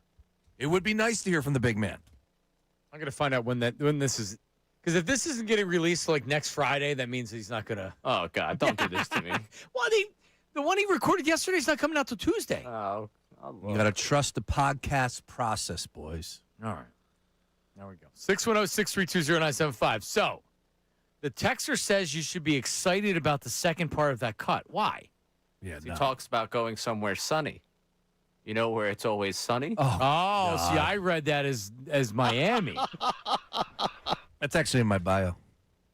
It's always sunny? Where it's because it says location, and I say where it's always. Look at you. 610-632-0975. Deciphering LeBron. Trust the process. Something he said in that clip, though, sounded like he was talking about Bob Myers and Gansey, no? Was he talking about Pat Riley? I don't think Cleveland's in. I don't think he's going to the Cavs. And I could be completely wrong on that because we really don't know. He's already left there twice. Yeah. All right, coming back. Your phone calls, your text messages, your voice memos. Get them in now. 610-632-0975. Middays with Marks, 97.5. Now on 97.5 The Fanatic Sports Update. Still no update. I'm Ray Dunn with this Fanatic Sports Update. LeBron James on another podcast today at Fanatics Fest. He might have said trust the process, but what he hasn't said is where he is going to spend next season or the season beyond that in the NBA. We are still waiting, and we are still on LeBron watch. And we spoke earlier today to the man tasked with LeBron watch, following around Fanatics Fest, the Time 100 Gala, and all his other stops over his media tour this week. That would be ESPN's Dave McMenamin, who talked about what he sees in the timeline for LeBron. A source familiar with LeBron's thinking really believes that LeBron is nearing the decision. This is not going to go on. And there are people just around the league that are hoping that it comes next week. You can listen to our whole conversation with ESPN's Dave McMenamin on our website, the Fanatic app, or our YouTube channel. Phillies lost 4-1 to the Mets yesterday. Nola went 6 innings, allowed 3 solo home runs. Trey Turner, a solo home run in the loss. Brad Keller, we found out before the game, is a torn UCL. He is done for the season. Phillies a day off today before they're back at it tomorrow. We got their 2027 scheduled yesterday. We also got the Flyers 2026-27 scheduled yesterday. This update brought to you by AutoZone. Get in zone. It's time to say goodnight to that check engine light with the free AutoZone Fix Finder service. Help to troubleshoot the likely cause $50 a year late for free. Restrictions apply. Get in the zone. AutoZone. I'm Ray Dunn on your home for the Sixers, Flyers, and Union. 97.5 The Fanatic and the Fanatic app.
All right, Middays, Marks, 97.5, The Fanatic. Get back into this LeBron stuff coming up here in a second. Couple things here. You see, like, daylight savings time is going to be... Is it going to stay in daylight savings time, or it's going to be in standard? I don't know. We're not going to mess with the clocks anymore if it gets passed by the Senate. The House overwhelmingly, not overwhelmingly, but the House approved it. I think we're locked into this time forever. Oh. This is it. It won't change. Which is cool. I'm good with it. We agreed on this. That's okay. Hey, To start. That's one thing. But it also means that the sun won't officially rise until in the winter, like 8 o'clock or something. I don't. It's not going to be pitch dark till then, but that's when the official rise will be. But it won't get dark till like 5:30, which is what I care about. Is there anything worse in the winter than 4:30 and it's pitch dark? Yeah, happy hour hasn't even started, and I'm walking through the dark. Yeah. Tell me about it. Sucks. Yeah, right. It's got to work better for you, though. Right? Biggest thing though, it's unhealthy to switch the clocks. Now, granted, it only lasts like a week or so, but with kids, it's terrible. You nailed that because this last time actually affected me. That's crazy. You just brought that up. I forgot about it. Affected me like 3 days. I was dragging like Mark DeRosa. The first guy dragging today for a couple days. D-Row getting a lot of shine this week. So I fully support that. Okay, I'm in. So that's a good thing. All right, and the Billies are coming up at 2 o'clock. Yes, that's correct. Bill Colorillo, he's giving out awards all show long. Okay. And if you're watching on YouTube, here's the award, Ray. It's an Oscar-like with Bill's with a cutout of Bill, a printout of Bill's face on it. Why was that necessary? Well, they're on TV. Yeah, that's what I'm saying. He's got an award already. Right. You need to put his face on it? He's giving out the Billies. Yes. It's a visual. Now, next year, I'm sure if he does it again for the second time, it'll be, a little bit different than this. Yeah, I'm just saying. I don't know if we needed Bill's face. It's a trophy. Oh, gotcha. Yeah, like. So you're saying Bill isn't a trophy husband? No. Well, yes. Yes, he kind of is because he doesn't do any work around the house. That's true. He kind of just sits there and does absolutely nothing. Yeah, like I gotta figure out what I'm doing wrong. I do a lot of stuff around the house. I don't get. Yeah, you do. I don't get debits for it And you, or credits. yeah, you. I don't know. I'm trying to bite my tongue a little bit on this one, but you go way above and beyond, sir. The fact that you answered like, yeah, I started packing 2 days ago. Man. Yeah, I'm trying to prevent. I need to get you a Billy for husband of the year. But I'm simply just trying to prevent what normally happens, which is then it's like you didn't do this, so it's like okay, well at least I can show you that I'm trying. Like I don't know what I was going to do yesterday. I worked and then I had what was it? By the way, great time at Parks last night. There were 8 races. I was there with Matt Cord. John Kincade was there. A bunch of listeners were out. It was a lot of fun. A good night. Love So Parks. shout out to Parks. Yeah. Love the races. Nothing better. Yep. So anyways, yeah, it's like and I got home from that at like 8:30, put the kids to bed, did the dishes. When's the last time you're going to do the dishes before you leave? That morning. That morning, okay. I will most likely run the dishwasher and then leave. Makes sense. And then when you come home, you have clean dishes. Now, my issue is always like you don't want a lot of trash, and trash day was today, but it was this morning. So you do have some collateral trash that's left over, and with the heat, you don't want to put stinky trash. So you know what I do? Freezer. Wait. What? You put trash in the freezer. Wait a minute. Think I'm out. So I learned this from my buddy John Barbetta. When he lived in a studio apartment, he would get fast food, and when he was done the fast food, he would put the trash in the freezer so it didn't stink up his apartment. And it was genius. So I will have a small bag of trash, and I have a freezer in my garage. I will put that small trash bag in the freezer so it doesn't stink up the house. You are crazy. Why? Putting trash in a freezer. Well, in a bag. I'm not taking the loose trash and dumping it in the freezer. It's in How a bag. much trash are you talking about? Well, I already had trash this morning. I cleaned out the fridge for stuff that I knew we weren't going to. Because if you're going away for a week, you can't leave everything in the fridge. Right. So I'd thrown out a bunch of stuff. But I left leftover hot dogs on the counter. I took it out of the fridge because I was going to throw it out, but then I never put it in the trash. So I have 2 hot dogs and buns that I wrapped up in aluminum foil on the counter. That could potentially stink if you put it out on because my trash was really stinky this week. Okay. You could smell it just when you get out of the car, which I'm trying to avoid. So I'll have a small amount of trash. It goes in the freezer.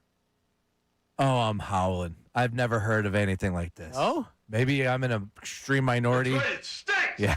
I need to hear more from people if they go above and beyond if they're going away. That's such. Although most people just put the trash in the trash can and leave. That's what I do, yeah. I wish my head was that. And I tell my neighbor, hey, drag it out on trash day. Well, but that's not till next Friday.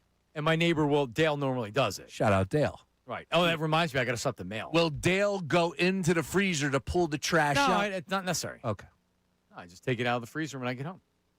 That's something wild. Taken care of. Right, if you could put something on like a poll on our socials, because I want to know if anybody's ever put trash in the freezer before. I need to know this. Well, I mean, people may say that makes a lot of sense. All right, so like I love Five Guys. Oh, yeah. You like Five Guys? Love Five Guys. If you eat Five Guys, your house, you might as well work there. You smell like a burger. A hoagie. Okay. You get a good Italian hoagie, you might as well go work a shift over at Slacks or wherever you get your hoagies. Yep, Right? heard that. All right. Yeah, you want my house to smell like they put it in the freezer. You got to get it out right away. When I cut onions for something, that goes in a bag. It does not go in the regular trash. It goes immediately out to the bin. Man, All right, you got sensitive nostrils. I must.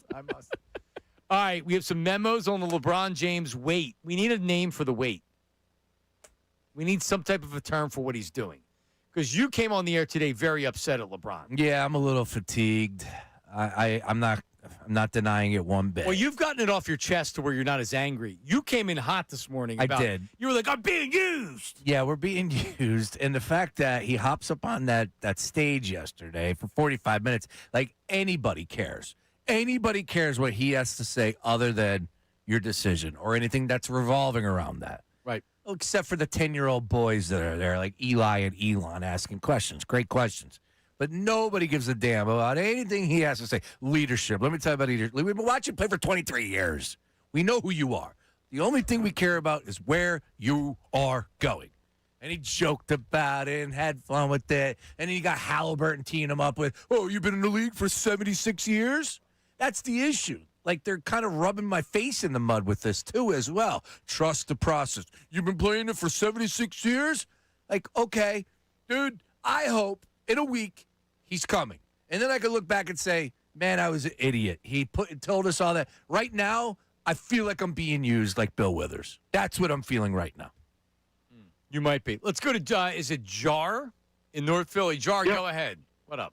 Yo, what's going on, guys? What up, man? Check it. So, all right, here's my theory, man. I might be an optimist. I am an optimist. But, so check it out. LeBron has the championship, Miami, L.A., Cleveland, right?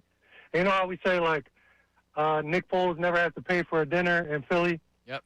So I feel like LeBron's biggest upside and what adds the most prestige to his title is by winning another championship in another city, also a city with the aura that Philadelphia has, because we're just like top-tier aura right now. Philly's like all the way around in the real estate and whatever, everything, sports, all types of stuff. Philly's just top-notch. So I feel like if he wins the championship here, it will create the greatest, like, prestige for his name. You know what I mean? McMenamin, by the way, on his Instagram, what does he post? Quote, trust the process. LeBron on how he's processing picking his team. And then he had, look at that. That's McMenamin in ESPN. Trust the process. Trust the process. Hey, LeBron. Yes, sir. Well, no, you know what LeBron says about coming to 76ers? Hit it, Ray. Trust the process. There you go. Jar, I agree with you that if it came down to, like, what's the best story? Is going back to Cleveland the best story? Right. He's already done that. It's really not a great story. Right. Is going to Miami a great story? No, it's not. Going to the Sixers, winning a championship for a franchise that wouldn't have won a championship for 44 years. Do you know what his resume looks like now? Yeah. That dude went to Philadelphia and won a championship. You're right. Yeah. I just don't know if that's ultimately what LeBron is. That's the deciding factor is winning. I mean, he'll be good in Philly for the rest of his life. You know, I think that is like that's lore. You know what I mean? All right, Jar, appreciate it. It even adds another element to it from his career perspective, because the easiest thing to do would be go to Cleveland. Easier, as far as in the grand scheme of things, would be to go back to Miami. To come to Philly, this is the only place with pressure. There's no pressure if he goes to Golden State. There's no pressure if he goes to Cleveland. There's no pressure if he goes. I mean, I guess Miami, there's somewhat of an expectation. More than with Golden State, if you have the expectation they win a championship, I don't think you pay close enough attention to the league. Correct. But you would get people that would be like, oh, you're teaming up with Steph and Draymond. It'd be great. Realistically, you go to Miami and you're playing with Giannis, and you're playing with Bam. Man, listen, you can't lose in the second round. No. And that would be bad. He has the most to gain and the most to lose by going to Philly. You come here and you come in here and win a championship, you legitimately are adding to your resume. You even make an NBA final, you're adding to your resume. You lose in the second round and can't get over the hump, you hurt yourself. Yeah. He's supposed to be the missing piece. It's not like he's just coming here with an okay roster. I think everybody would agree it would be the best roster in the NBA 1-5. Oh, God. Deep team. And it's a deep team too, Ray. Oh, it is? Oh, yeah. Think about the studs coming off the bench. And we haven't had Daryl Morey call in with the voice memo after we wagged the finger at him for continuing with he always had the background noise. It felt like the background noise was a part of the bit. Hey, John. Was it? Hey, Marks. Just with sloppiness. Yeah. Okay. And he is sloppy. All right, we have a voice memo on the Davis Honda text line, 610-632-0975. Go ahead. Hello, Joe, man. Michigan Elliott. I have not been waiting this whole time for LeBron. Never thought he was going to do it during the World Cup. He's always done it during a media vacuum. He did it 2 days before the World Cup last time during a media vacuum. They did that strategically. I think it's going to be Tuesday with a package deal when the Fanatics Fest is aired. Always going to thought it was going to be that. And the one thing I read into that he said was, I have supporters and haters, and I hope my supporters follow me there, and he's kind of said there, like, I've been to these 3 places, now join me to the next place, like, please join me. So, I don't know, that's the one thing I thought that sounded interesting, but you guys are great, see you. That is interesting.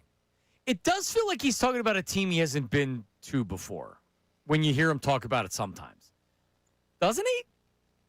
I don't know. Like as much as I'm telling you, like I'm probably close to 30% now with LeBron.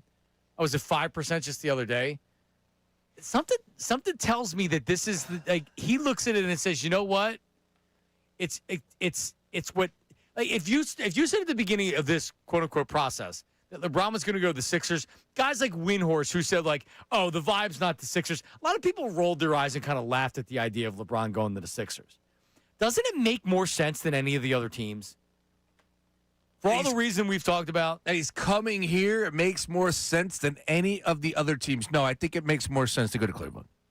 Really? Yeah, just from everything. To put a bow on the career, go back there, bring your son. I just think Cleveland is the number one. But he's already left there 2 times. So I don't know if he's willing to go back a third. He might want something new.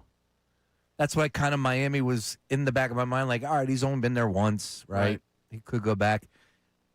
I thought there was a chance of Philly because at the start of everything LeBron, it needs to come down to championships because he is in pursuit of 6/7. He needs to pass off Michael. He needs more championships. So he's not going to go play somewhere that he can't win a championship. Like, he's not going to be, some guy that you could just advertise and Jordan on the Wizards. Miami gives you enough to where you can justify, well, I can win in Miami and I get the lifestyle.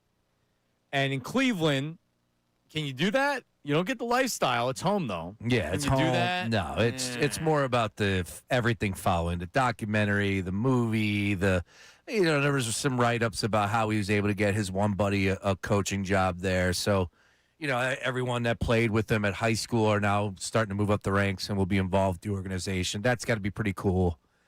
I don't know. Like, this dude is out here saying trust the process, and I'm not supposed to take that as like anything other than the fact that, yeah, man, he's doing that to rile up Philly. I don't know. I feel like we're being used here. But you like being used. I do. It's been a long time since I've been used, man. You're feeling it in my hands. Yeah. You're normally the user. I wouldn't even go that. It's been a long time since I've used. Yeah, it's true. So the podcast he recorded yesterday is supposed to air on Tuesday. Okay. This podcast, according to what I'm reading right here, the shop, it's every Monday. So the shop comes out on Monday. That yesterday comes out Tuesday. He's not making a decision until Wednesday at the earliest. So just walking down the path to Michigan Elliott here of it being Tuesday. Is there any chance, because most of the good stuff from this podcast, if you're a LeBron fan, you've already consumed it at this point. Like, what's new about this podcast that you would watch on Tuesday that you haven't seen on your Instagram feed already? Well, I mean, the entire thing. The entire thing, sure. But these are the main points. I mean, I don't even know who would watch the whole thing. Yeah. I'm just saying. What if there's a bonus behind the scenes at Fanatics? I still think it's 2 weeks, but it would make sense if next week, maybe Tuesday, you start getting nuggets dropped. You start getting McMenamin that's like, but even in the original decision, there was nobody knew anything until he announced it. Nothing. Nobody. So I'd be surprised if that didn't happen again. Pretty amazing that no one has any real information about this. No one's even pretending to make stuff up, which is also really interesting. I guess they don't because they really don't know anything. Well, the Baker knows. The Cleveland Baker knows. He honestly he said the 25th. Yeah. The Baker in Cleveland said the 25th. Maybe he's on to something. Maybe he is. That's the end. That's next Saturday. I'm just hoping for the safety of his twin daughters. Unfortunately, it just means he's going to sign with the Cavs too, though. That's the issue. Well, if the Baker knows, and that's true, yes. Yeah. All right, so right on the text line, the people weighed in on me putting trash in the freezer. Yes, the first text we got is Marks is a serial killer. Yeah, I got multiple texts from friends, and that they're shocked. They've never heard of such a thing. Really? I got 3 text messages, and they're like, dude, he is crazy. And then we had a similar avalanche the way we did in favor of Marsh's beard for being in favor of putting your trash in the freezer. In defense of John, I learned the same thing from my grandparents. Banana peels, onion skins, etc. go in a plastic bag in the freezer, then the garbage when I take the trash out. Prevents odors and bugs. Rob in South Jersey. Yep. Wow. Yeah, people don't. I mean, like people think that I'm this verbal kint doing a radio show. They don't realize you're talking to Kaiser Soze when you tune in every day. Trash in the freezer. I've never heard of anything like this. What I would most likely do if I had stinky fast food is I would get a Target bag and I would throw it in the Target bag and I just put it out in the trash immediately. But when you live in an apartment and you can't do that, and you don't have a trash chute, you have to do something. How could I phrase this question for you on socials? How would you like me to phrase this question? Is it odd that John puts trash in the freezer? Okay. I was just going to say, I don't know. Have you ever stored trash in a freezer? Correct. Oh, is that fine? I'm going to put that. Yeah, whatever you're going to do. And people are going to say like it's odd, and to the common folk, sure, it probably is odd. 97.5 Middays has a poll up right now that the early returns are 94% no. Luckily, the YouTube chat also has a poll up right now where the early returns are 83% no. Yeah. YouTube might be a more established group of people than Twitter. I didn't think that people would say like, yeah, like I do that or that's a great idea. But the longer you get away from me saying it, the more people are going to be like, you know what, it actually makes sense. The only thing I'm worried about when I go on vacation is my flowers. That's it. My garden, my flowers. Where's Gotta my have garden? it watered. I watered. And why Dale's willing to do stuff for me is I go over when he goes on vacation. Yeah. Me and my girls go over and we water his flowers. Yeah, it's great. My buddy Colin's out. I'm going to take care of his cat this weekend. No, he has a pool, and I'm going to be swimming in that pool. What do you got to do with a cat? You can just leave a cat. No, you got to put food out for it. Okay. Yeah, put food out. And he's got a pool, so I'm going to be using that pool. Oh, it's a good reason to take care of the cat. Hey, man, you're going away for a week? Yeah. I got your cat, bro. What else do you need? Too bad I'm going to the shore. I'd say, let me help you with the cat.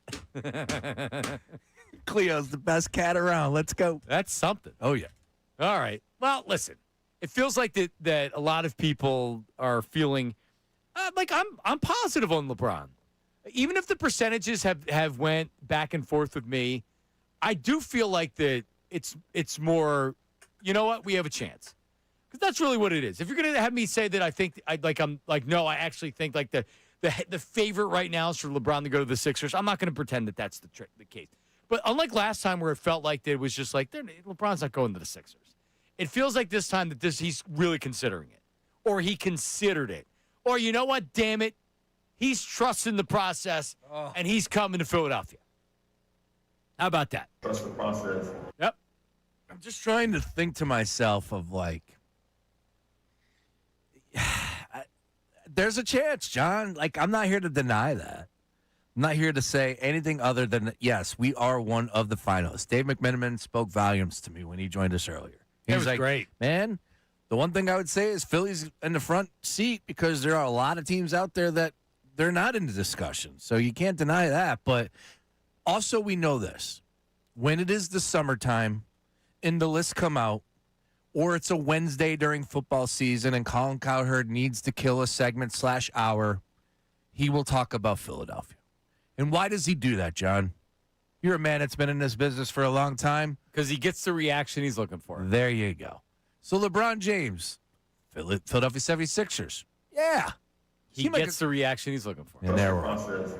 Yep. I don't know, Ray. Like, you're right. You never know where I'm going to be mentally. I swear. But this is what's hitting me today is that we're being used, we're being drugged into this nonsense, and he's not coming here. Feel like crap Friday from you. I don't want to be that guy. Like I've been slapped in the face over the last 15 minutes. I'm a positive individual. You are a positive individual. I'm very optimistic. I'm also a feminist. I am telling you. What does that have to do with anything? How about that? I'm not sure. I think he's just upset he was called thirsty earlier by the YouTube chat. I love the women out there. Come on. I am fighting the good fight. The Billies with Bill Calarulo coming up today on Unfiltered. One of the categories he's going to put out there for voting is Donkey of the Year Award. A.J. Brown, Dave Dombrowski, Philly Karen with the whole baseball thing, and Nick Castellanos. They said I was a diva. Are they going to have Feminist of the Year? That's I'd like Sean. to nominate Sean, someone. I already won that. He's running unopposed. That's Sean me. Mace. Absolutely. Okay, guys. See, I want to say Dombrowski because it was such a donkey move to say that about Bryce Harper, but That's up I there. guess we only find out if he becomes elite or he continues to be good. And you know what? Let me say this about Philly Karen. I'm glad we never found out who it was, and she had to lose her job and everything else. Remember the guy with the Packer fans? Yep. That guy lost his job. He lost. I mean, I don't know what else he lost. And even though he came off as being a real piece of crap, He was. he probably is. Yep. They didn't release the unedited video of it, and that dude, you cost somebody their job. It was edited. He blocked me on Twitter because I was like, release the unedited video. I want to see the whole thing. Yeah. I want to see the context of it. Should never had an issue. And he started blocking everybody after that. Yeah, if you wear a video camera into the stadium, you're a POS. And you're a Packer fan, but you're looking for the reaction. You're a that he got. POS. Yeah. You're going to the opposing. You know where I stand. And then you edit it. Yeah, you're. And you don't release and somebody loses their freaking job that has a family and kids. Man, I mean, I forget what the guy said, but I remember it wasn't anything good. It was bad. It was bad. It was just idiots across the board. All right, coming up, it's the end of list season. All right, ESPN wrapped it up. 2 weeks of top 10 lists. How many Eagles made it, and what does it say about this team's odds to win it this season? We got that coming up next. Middays with Marks, 97.5. Now on 97.5 The Fanatic Sports Update. Trust the process. I'm Ray Dunn with this Fanatic Sports Update. Trust the process. That's the phrase that LeBron James used in a long answer today at Fanatics Fest, talking about making his decision on where he will play next. Don't believe me? Trust the process. There it is. Trust the process from LeBron James. It was part of a longer answer. He went on to talk about a number of different things, but it wasn't the only time he said trust the process throughout that answer.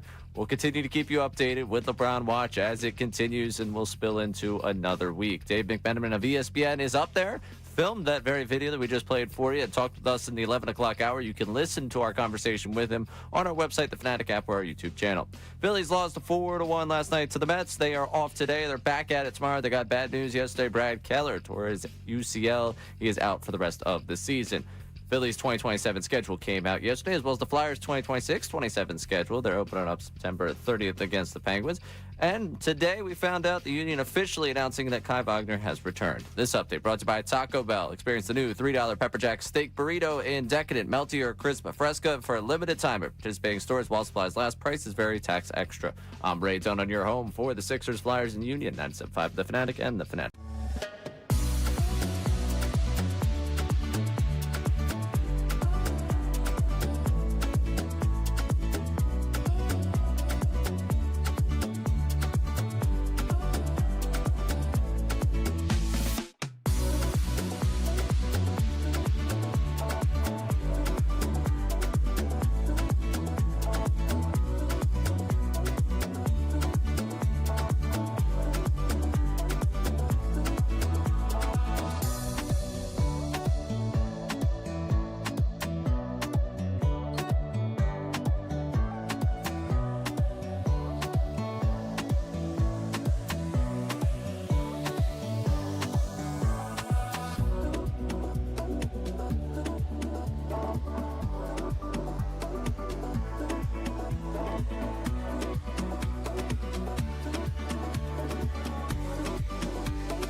kind of shares the same, model as myself, and that's like practicing championship habits every day, but trusting the process more than anything. I think when you trust the process of actually getting to that point.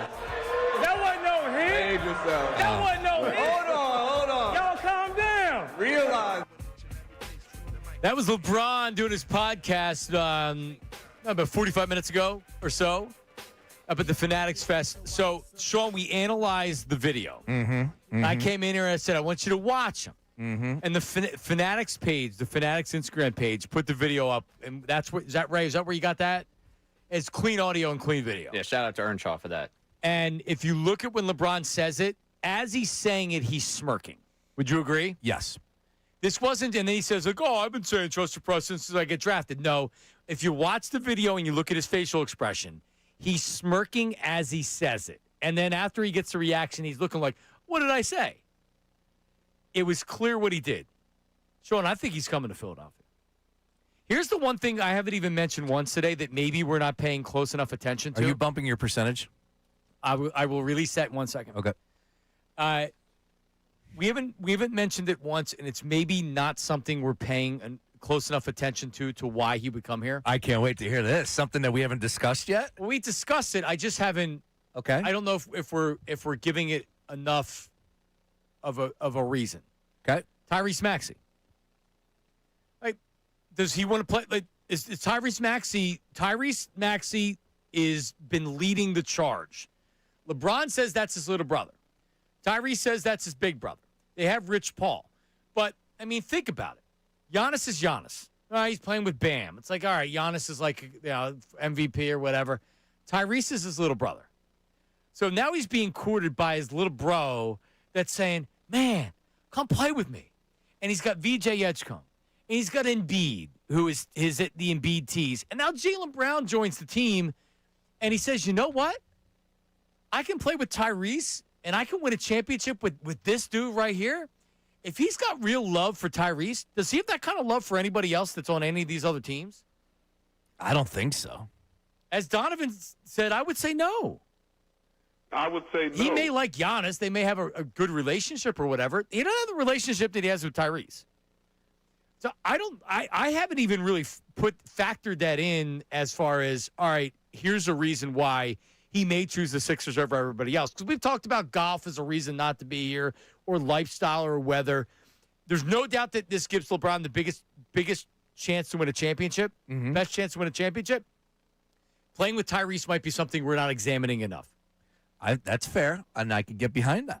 I think it's a huge deal that Tyrese Maxey is out there pounding the pavement for him. I also think the fact that Jaylen Brown's here, right? And there was that little back and forth, or not so much a back and forth, but the faux pas from Jaylen Brown when he was videoed at Summer League, and LeBron joked about that. And it's like, other than that, we got a great relationship. But I can see your vision. I can understand the path with Tyrese Maxey leading the charge. I am right there with you.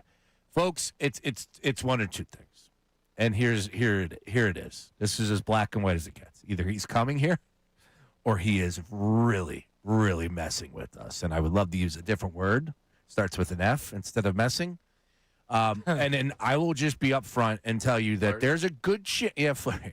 There you go. Yeah, exactly. There's a good chance that if he does not come here now after saying trust the process, that LeBron will leapfrog Ben Simmons for the most despised athlete in my lifetime. You can't say trust the process, wink, wink, smile, smile, and then not come here. You can't do what he just did and not come here. No, I agree. No, like the flirting, it'd be like messing with, like LeBron's in love with this, or like this girl's in love with LeBron or whoever, and you're leading them on and thinking like, you know what, I actually have a chance. That's what that is right there. Scott Robb is telling me, stop it. Zero chance. That's unnecessary. That's an unnecessary tease right there. When was the last time the two of you guys were let on? Feels like it's been a while. I've been married for 12 That's what years. I'm saying. This is an everyday occurrence right here. Yeah, especially this day and age. I hear a lot of women like to do that. Yeah, please. Yeah. Really? Yeah. Is it really something today? Yeah, I hear like it's really tough, and I'm sure it's tough dating both ways, but I do hear from a lot of dudes. Obviously, I hang out with more dudes, and it's just like, yeah man, Boathouse, man. That's dudes on dudes. They'll cancel on you without anything. There's Is a that lot. right? Yeah, there's a lot of. Well, because they're online dating. Correct, and That's what you get. Right. Yeah, that's the game right there. Women are shooting fish in a barrel these days. They sure are. Yeah. Think about it. They got 100 rays lined up. Yeah, Exactly. And then all of a sudden, it's like, I got a date tonight. Oh, who is this new person that I just see on Supply Bumble? and demand, folks. Right. There's one LeBron. There are multiple teams. This is how it works for all of us. He's going to flirt with us, and maybe he'll go home with us. Maybe he won't. And there's more than one Ray. It's exactly right. Hey, You go Ray. walk through Northern Liberties, you'll see a dozen arrays. You can have your selection of rays. There's an array of rays. Go right ahead. Yeah, there's a lot of Rays. Exactly. Well, listen, there's not a lot of Rays on the radio, though. You're right about that. Not even the most How notable about one to that? go on radio. No? No. Oh, Yeah. Who, did he? Yeah. yeah, All right, well, he's retired. Mostly. You know what really upsets me the most about this LeBron James stuff is the fact that Johnny Mark said he puts trash in a freezer and it's getting zero play. I mean, that would have been 4 hours if we had time to discuss it. But LeBron says TTP, and that kind of bumps things to the side. Understood. We did have more people chime in on the Davis Honda text line. Oh, the about trash in the freezer is just, it's something I've never heard 45 years of my life. It's genius. I worked in a super fancy hotel in Sydney, Australia, and they froze their trash so it wouldn't stink up the back alley. There it is. You're on to something. How big's your freezer? Is it one of those things that's underground? It's not a deep freeze. No, but it's a big, when I bought it, I didn't realize how big the refrigerator was. So, like, after a year, we redid the kitchen, and I'm like, it's too big to be in the kitchen. You don't So I have put it anything else outside. in there.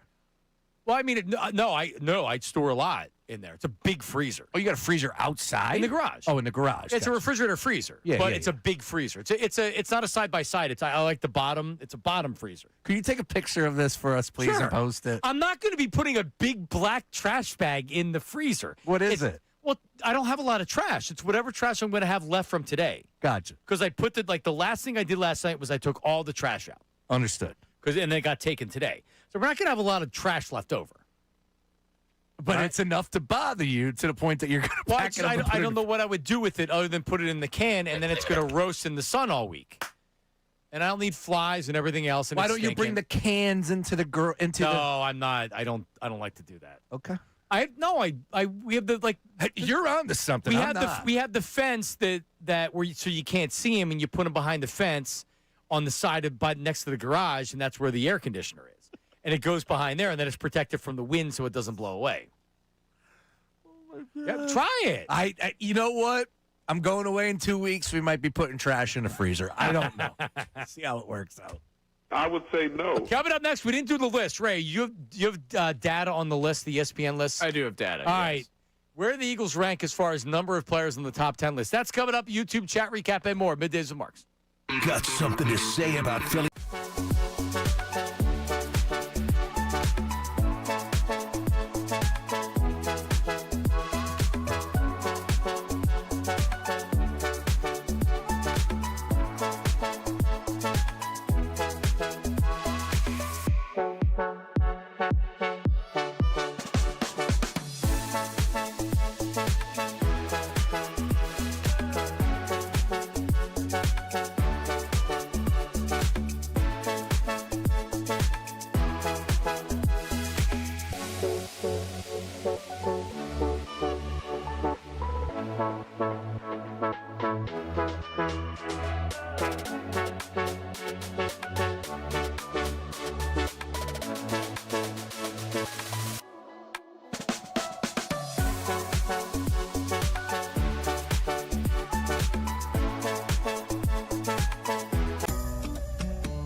Your dad, Ray, is a trash in the freezer guy? I just found this out. What? Never knew it. In other news, my trip to the shore this weekend's canceled. I have to reflect and think about who I'm going to associate myself with. Right.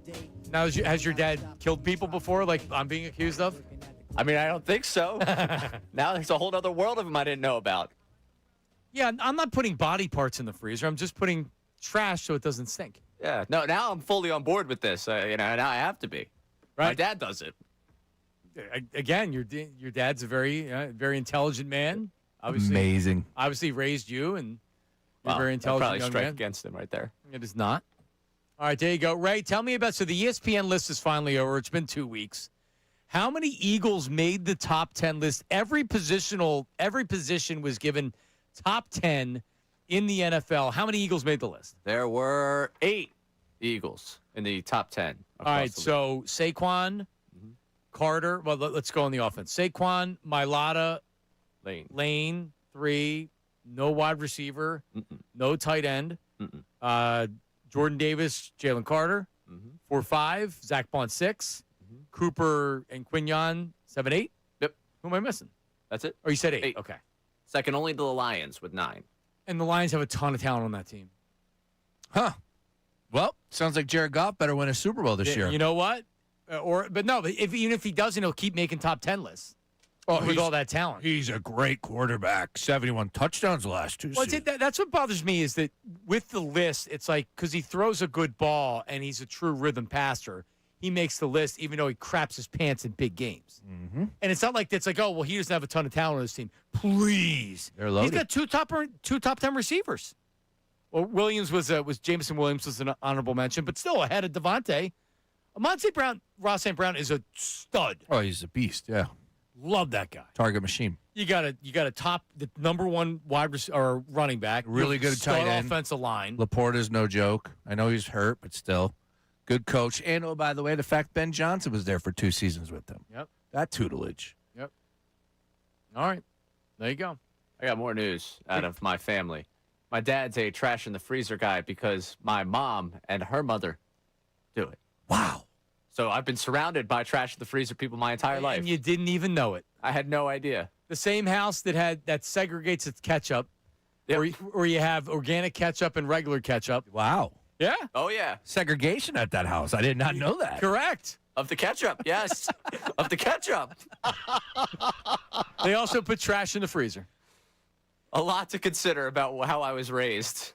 Ray right now is looking at his life and being like, am I really me? Am I really who I think I am? What is going on? I'm going to go walk down to the water today and just look out and think. Have I been adopted? Are you going down the shore? No, you're not. Tomorrow morning. You're going tomorrow morning? Yeah. All right. There you go. Going to Sean's neck of the woods tonight. Where you going? Boathouse. Oh, you're a For little boat happy tonight. hour. Yeah. I got nothing going Are on. you working or? I'm meeting up with my buddy that's in from San Diego. What time you going at? What time you going at? We're going at 5. If you're going to show up, we get like 45 minutes to catch up. Just eat dinner. Hey, did you just hear that? I can't join. Yeah, last time come I around invited like you out in 6:30. country, you didn't show up. So, I Just mean, play my damn theme music, would you? Come on. Yeah, he doesn't want you barreling in after you stood him up last time. I didn't stand him up. It was raining. Right. it was raining. That stopped you before? I know Ray hasn't seen this guy in a whole month since he was in San Diego, but he needs to catch up. I will give you 45 minutes before I start kicking the door in, unless LeBron announces he's coming. Are you really going to go? I don't have anything going on tonight. No? Tomorrow morning I got to get up early. Yeah, I got to get up early tomorrow, too. So. All right. Early night for me. Only like 1. Maybe will I be able to right my wrongs by showing up? Yeah, sure. Okay. Yes. You think I was so upset? Yeah, well, that's what I'm going to tell my wife. Tell Kelly that. Yeah, like... Actually, you know what? There's peace. I don't know if I want to come between that treaty right there. Trust me, that treaty isn't going to be signed. No, it's like too long, yeah. It's like the Iran American treaty. Yeah, that ink is still wet. All right, let's get to the YouTube chat recap. What do we got? For the YouTube chat recap. How about filling us in? Let me tell you something else, man. Watch us live on YouTube every single weekday. I can't lie. Let me tell you something. It's the Middays with Marks YouTube chat recap. Giddy up. Brace is dressed like he has to clean the garage during breaks. Andy from the chat. Wearing a T-shirt and a hat. This is a cotton shirt, too. Nice hat, brand new. Well, I've only worn it like twice. Nice shirt. I mean, yeah, you could be. I mean, that's not how you would dress to clean the garage, but No, definitely. you're not dressed fancy. No, I got a watch on it. I mean, It's fine. You're casual today. Yeah, casual. It's Friday. Not cleaning the garage, though, Andy. Not in this getup. No, nah. Cleaning my garage. I'm in a sleeveless shirt. I know I'm going to be sweaty. I'm wearing mesh shorts. You're in a cutoff shirt. Cutoff shirt, yes. Not a true tank top. You cut the sleeves off. Yeah, I cut the sleeves off. And then I'll wear the sleeve as a bandana. Right. That's how I roll. Correct. Dan Cortez. Dan Cortez. What's next? John looks like he's dressed for his shift as a busboy. If Bayless from the chat. Yeah, so I'm wearing the black shirt that does look like I could be working at an Olive Garden. Yeah, I can get down with that. Actually, last night I was at the I mentioned I was at the Target towards closing time, and there were some gals from the Limerick Diner that were dressed similar to how I'm dressed right now. Black shirt. Yeah. Wow, Standard. Diner. Yeah. I haven't thought of that place in a long time. Yeah, I haven't been there. More of a college In a long diner time. guy. Yeah, Just where I grew up. Collegeville Diner is where I was there a couple weeks ago. Collegeville Diner. Good spot. All right, what's next? John holds up the fourth floor stall thinking about JT's calves. Money Mar from the chat. I'm just like, listen, it wasn't me. It was Jack that admired the Cavs and then I told him about it. JT? Yeah. Huh. And he does have great calves. I mentioned the caboose because Sean admired Sidney Crosby's caboose in the locker room. Did. So I would say that he would also notice that. Yeah. JT's a hell of an athlete. He was a high school quarterback. Good-looking cat. I mean, listen, he should have been considered for the Billy. But he was not. Brandon Marsh. Yeah. Well, so Lizardo above all. Lizardo deserves to be on there That's- before Marsh. He's a yeah. handsome fella. Yeah. All right, what's next? What did I just miss? My phone was charging, and I come back to hear John calling Cooper DeJean sexy. Is John coming out today? Dawood from the chat. Yeah, but I mean, you can be a heterosexual male very comfortable in his own skin that can say that obviously Cooper DeJean's sexy. Right? Doesn't mean I'm gay. I don't know. Right? No, doesn't mean you're gay. Yeah, No. whatever floats your boat. Do you call men sexy? Not often, no. Well, I'm not talking about from my perspective, but you can see why he would be considered a sex symbol. I would say good looking. You know, this guy got things going for him. Sexy? I don't. But isn't the sexiest man alive? Oh, is that's a people? good point. That's a good point. Am I not allowed to, like, if it comes out, I'm not allowed to mention the sexiest man alive? I don't know. It's a term. They do say that. It's a term. Yep. Okay. Yep. All right. Who's your sexiest man alive, Ray? On the spot, I guess Cooper DeJean. There you go. Brandon Marsh. All right, A lot of middle-aged women, and John, like them some JT. Jim from Mayfair. That's funny. A handsome guy. That is- Middle-aged women, though. Well, yeah. More egregious snub. Wheeler from the All-Star game or JT from the Billies? Probably JT. JT. Just because Marsh was put in there instead. That'd be like Don Carmen being on the All-Star game rather than Zach Wheeler. I'm telling you. It's the women in their 20s. Women in their 20s are a big fan of Marsh. I would agree because the middle-aged women, we were actually driving down to a Phillies game with my wife and our friend who is a middle-aged woman. The conversation was how cute JT is. And he was probably the number one Philly as far as looks. Huh. I would say the middle-aged woman thinks Marsh needs to clean it up. Women in their 20s my are wife like, you know what? is disgusted by him. Well, I'm glad I'm not in the dating pool for 20-year-old women. I think I look the way I look. That would be tough. That would be tough. Because you want to date 20-some-year-old women? Right. Yeah, he should. Yeah, you should. That's the goal. The 26-year-old man, yeah, that's the goal. Oh, absolutely. Yeah. All right, breakout. Here's coming up at 2 o'clock, the Billies with Bill Colarulo dishing out awards, including Breakout Player of the Year, Porter Martone, Edgecombe, or Jordan Davis. That's a good one. Martone was at the end of the season. I can't go him. Edgecombe was a rookie. That's not a break. Jordan Davis. Right? What's the lade's not denied here? We get to give him credit for showing up a few years in. Yeah, I was going to say, that's kind of... Yeah. But it was a breakout year for him. Yeah, absolutely. Okay. He went from being, he's got this potential and he hasn't really seen, and then he's a top 10. That's what a contract year would do to you. Coach of the Year, Mattingly, Rick Tocchet, Sirianni, Nurse. Feels like a Tocchet. I feel like the Flyers are going to win a lot of categories. There is not a chance in hell something called a Billy is not going to Nick Sirianni. Got to go Sirianni there. Yeah, but it's not. This people are going to be able to vote. Oh, there's so votes. it's not There's him. votes on the Okay. text line. There's votes on Twitter. I think He'll overpower everyone. the Still John get to it. Tortorella Honesty Award. Dombrowski's elite comments, AJ Brown on social media, or Rick Tocchet on Michkov. They said I was a diva. I guess we only find out if that's he gotta becomes the elite or he continues to be good. The Flyers on Michkov is an all-timer, but it doesn't beat Dombrowski. On a regular year, that wins. But this is the year with Dombrowski saying that Bryce Harper doesn't know if he's elite. I guess we only find out if he becomes the elite or he A continues new to category be good. needs to add today, Bill. Biggest tease. Is it LeBron James? LeBron James is coming to Philadelphia. I'm telling you. What's your percentage? 41. Oh, you're up to 41. Yep. 41%. I still think he's toying with us. Moment of the year, Cam York overtime goal in Game 6. Jordan Davis blocked touchdown against the black field goal touchdown against the Rams. Schwarber's 4 home runs. Sixers win Game 7, Boston. Oh, that's easy. Davis? No. Sixers Game 7. What a game. So, yeah, and they got swept. Yeah, but still. Dude, the high I was riding that night. Yeah, it was something. Oh, man. Yeah, it was something. I joined you from under an overpass. That's right. Yeah, you did. You were K&A. That's right. Yeah. Coming up next. Dude, have a good vacation, man. Hopefully LeBron saves it for a week. Thank you, brother. Coming up next. No, I hope LeBron signs next week, and then you get it, and then I'll join you via Zoom from the beach. Get on. Coming up next is Unfiltered. Billy Calarulo solo today with a crew of 1,000. See ya. Now,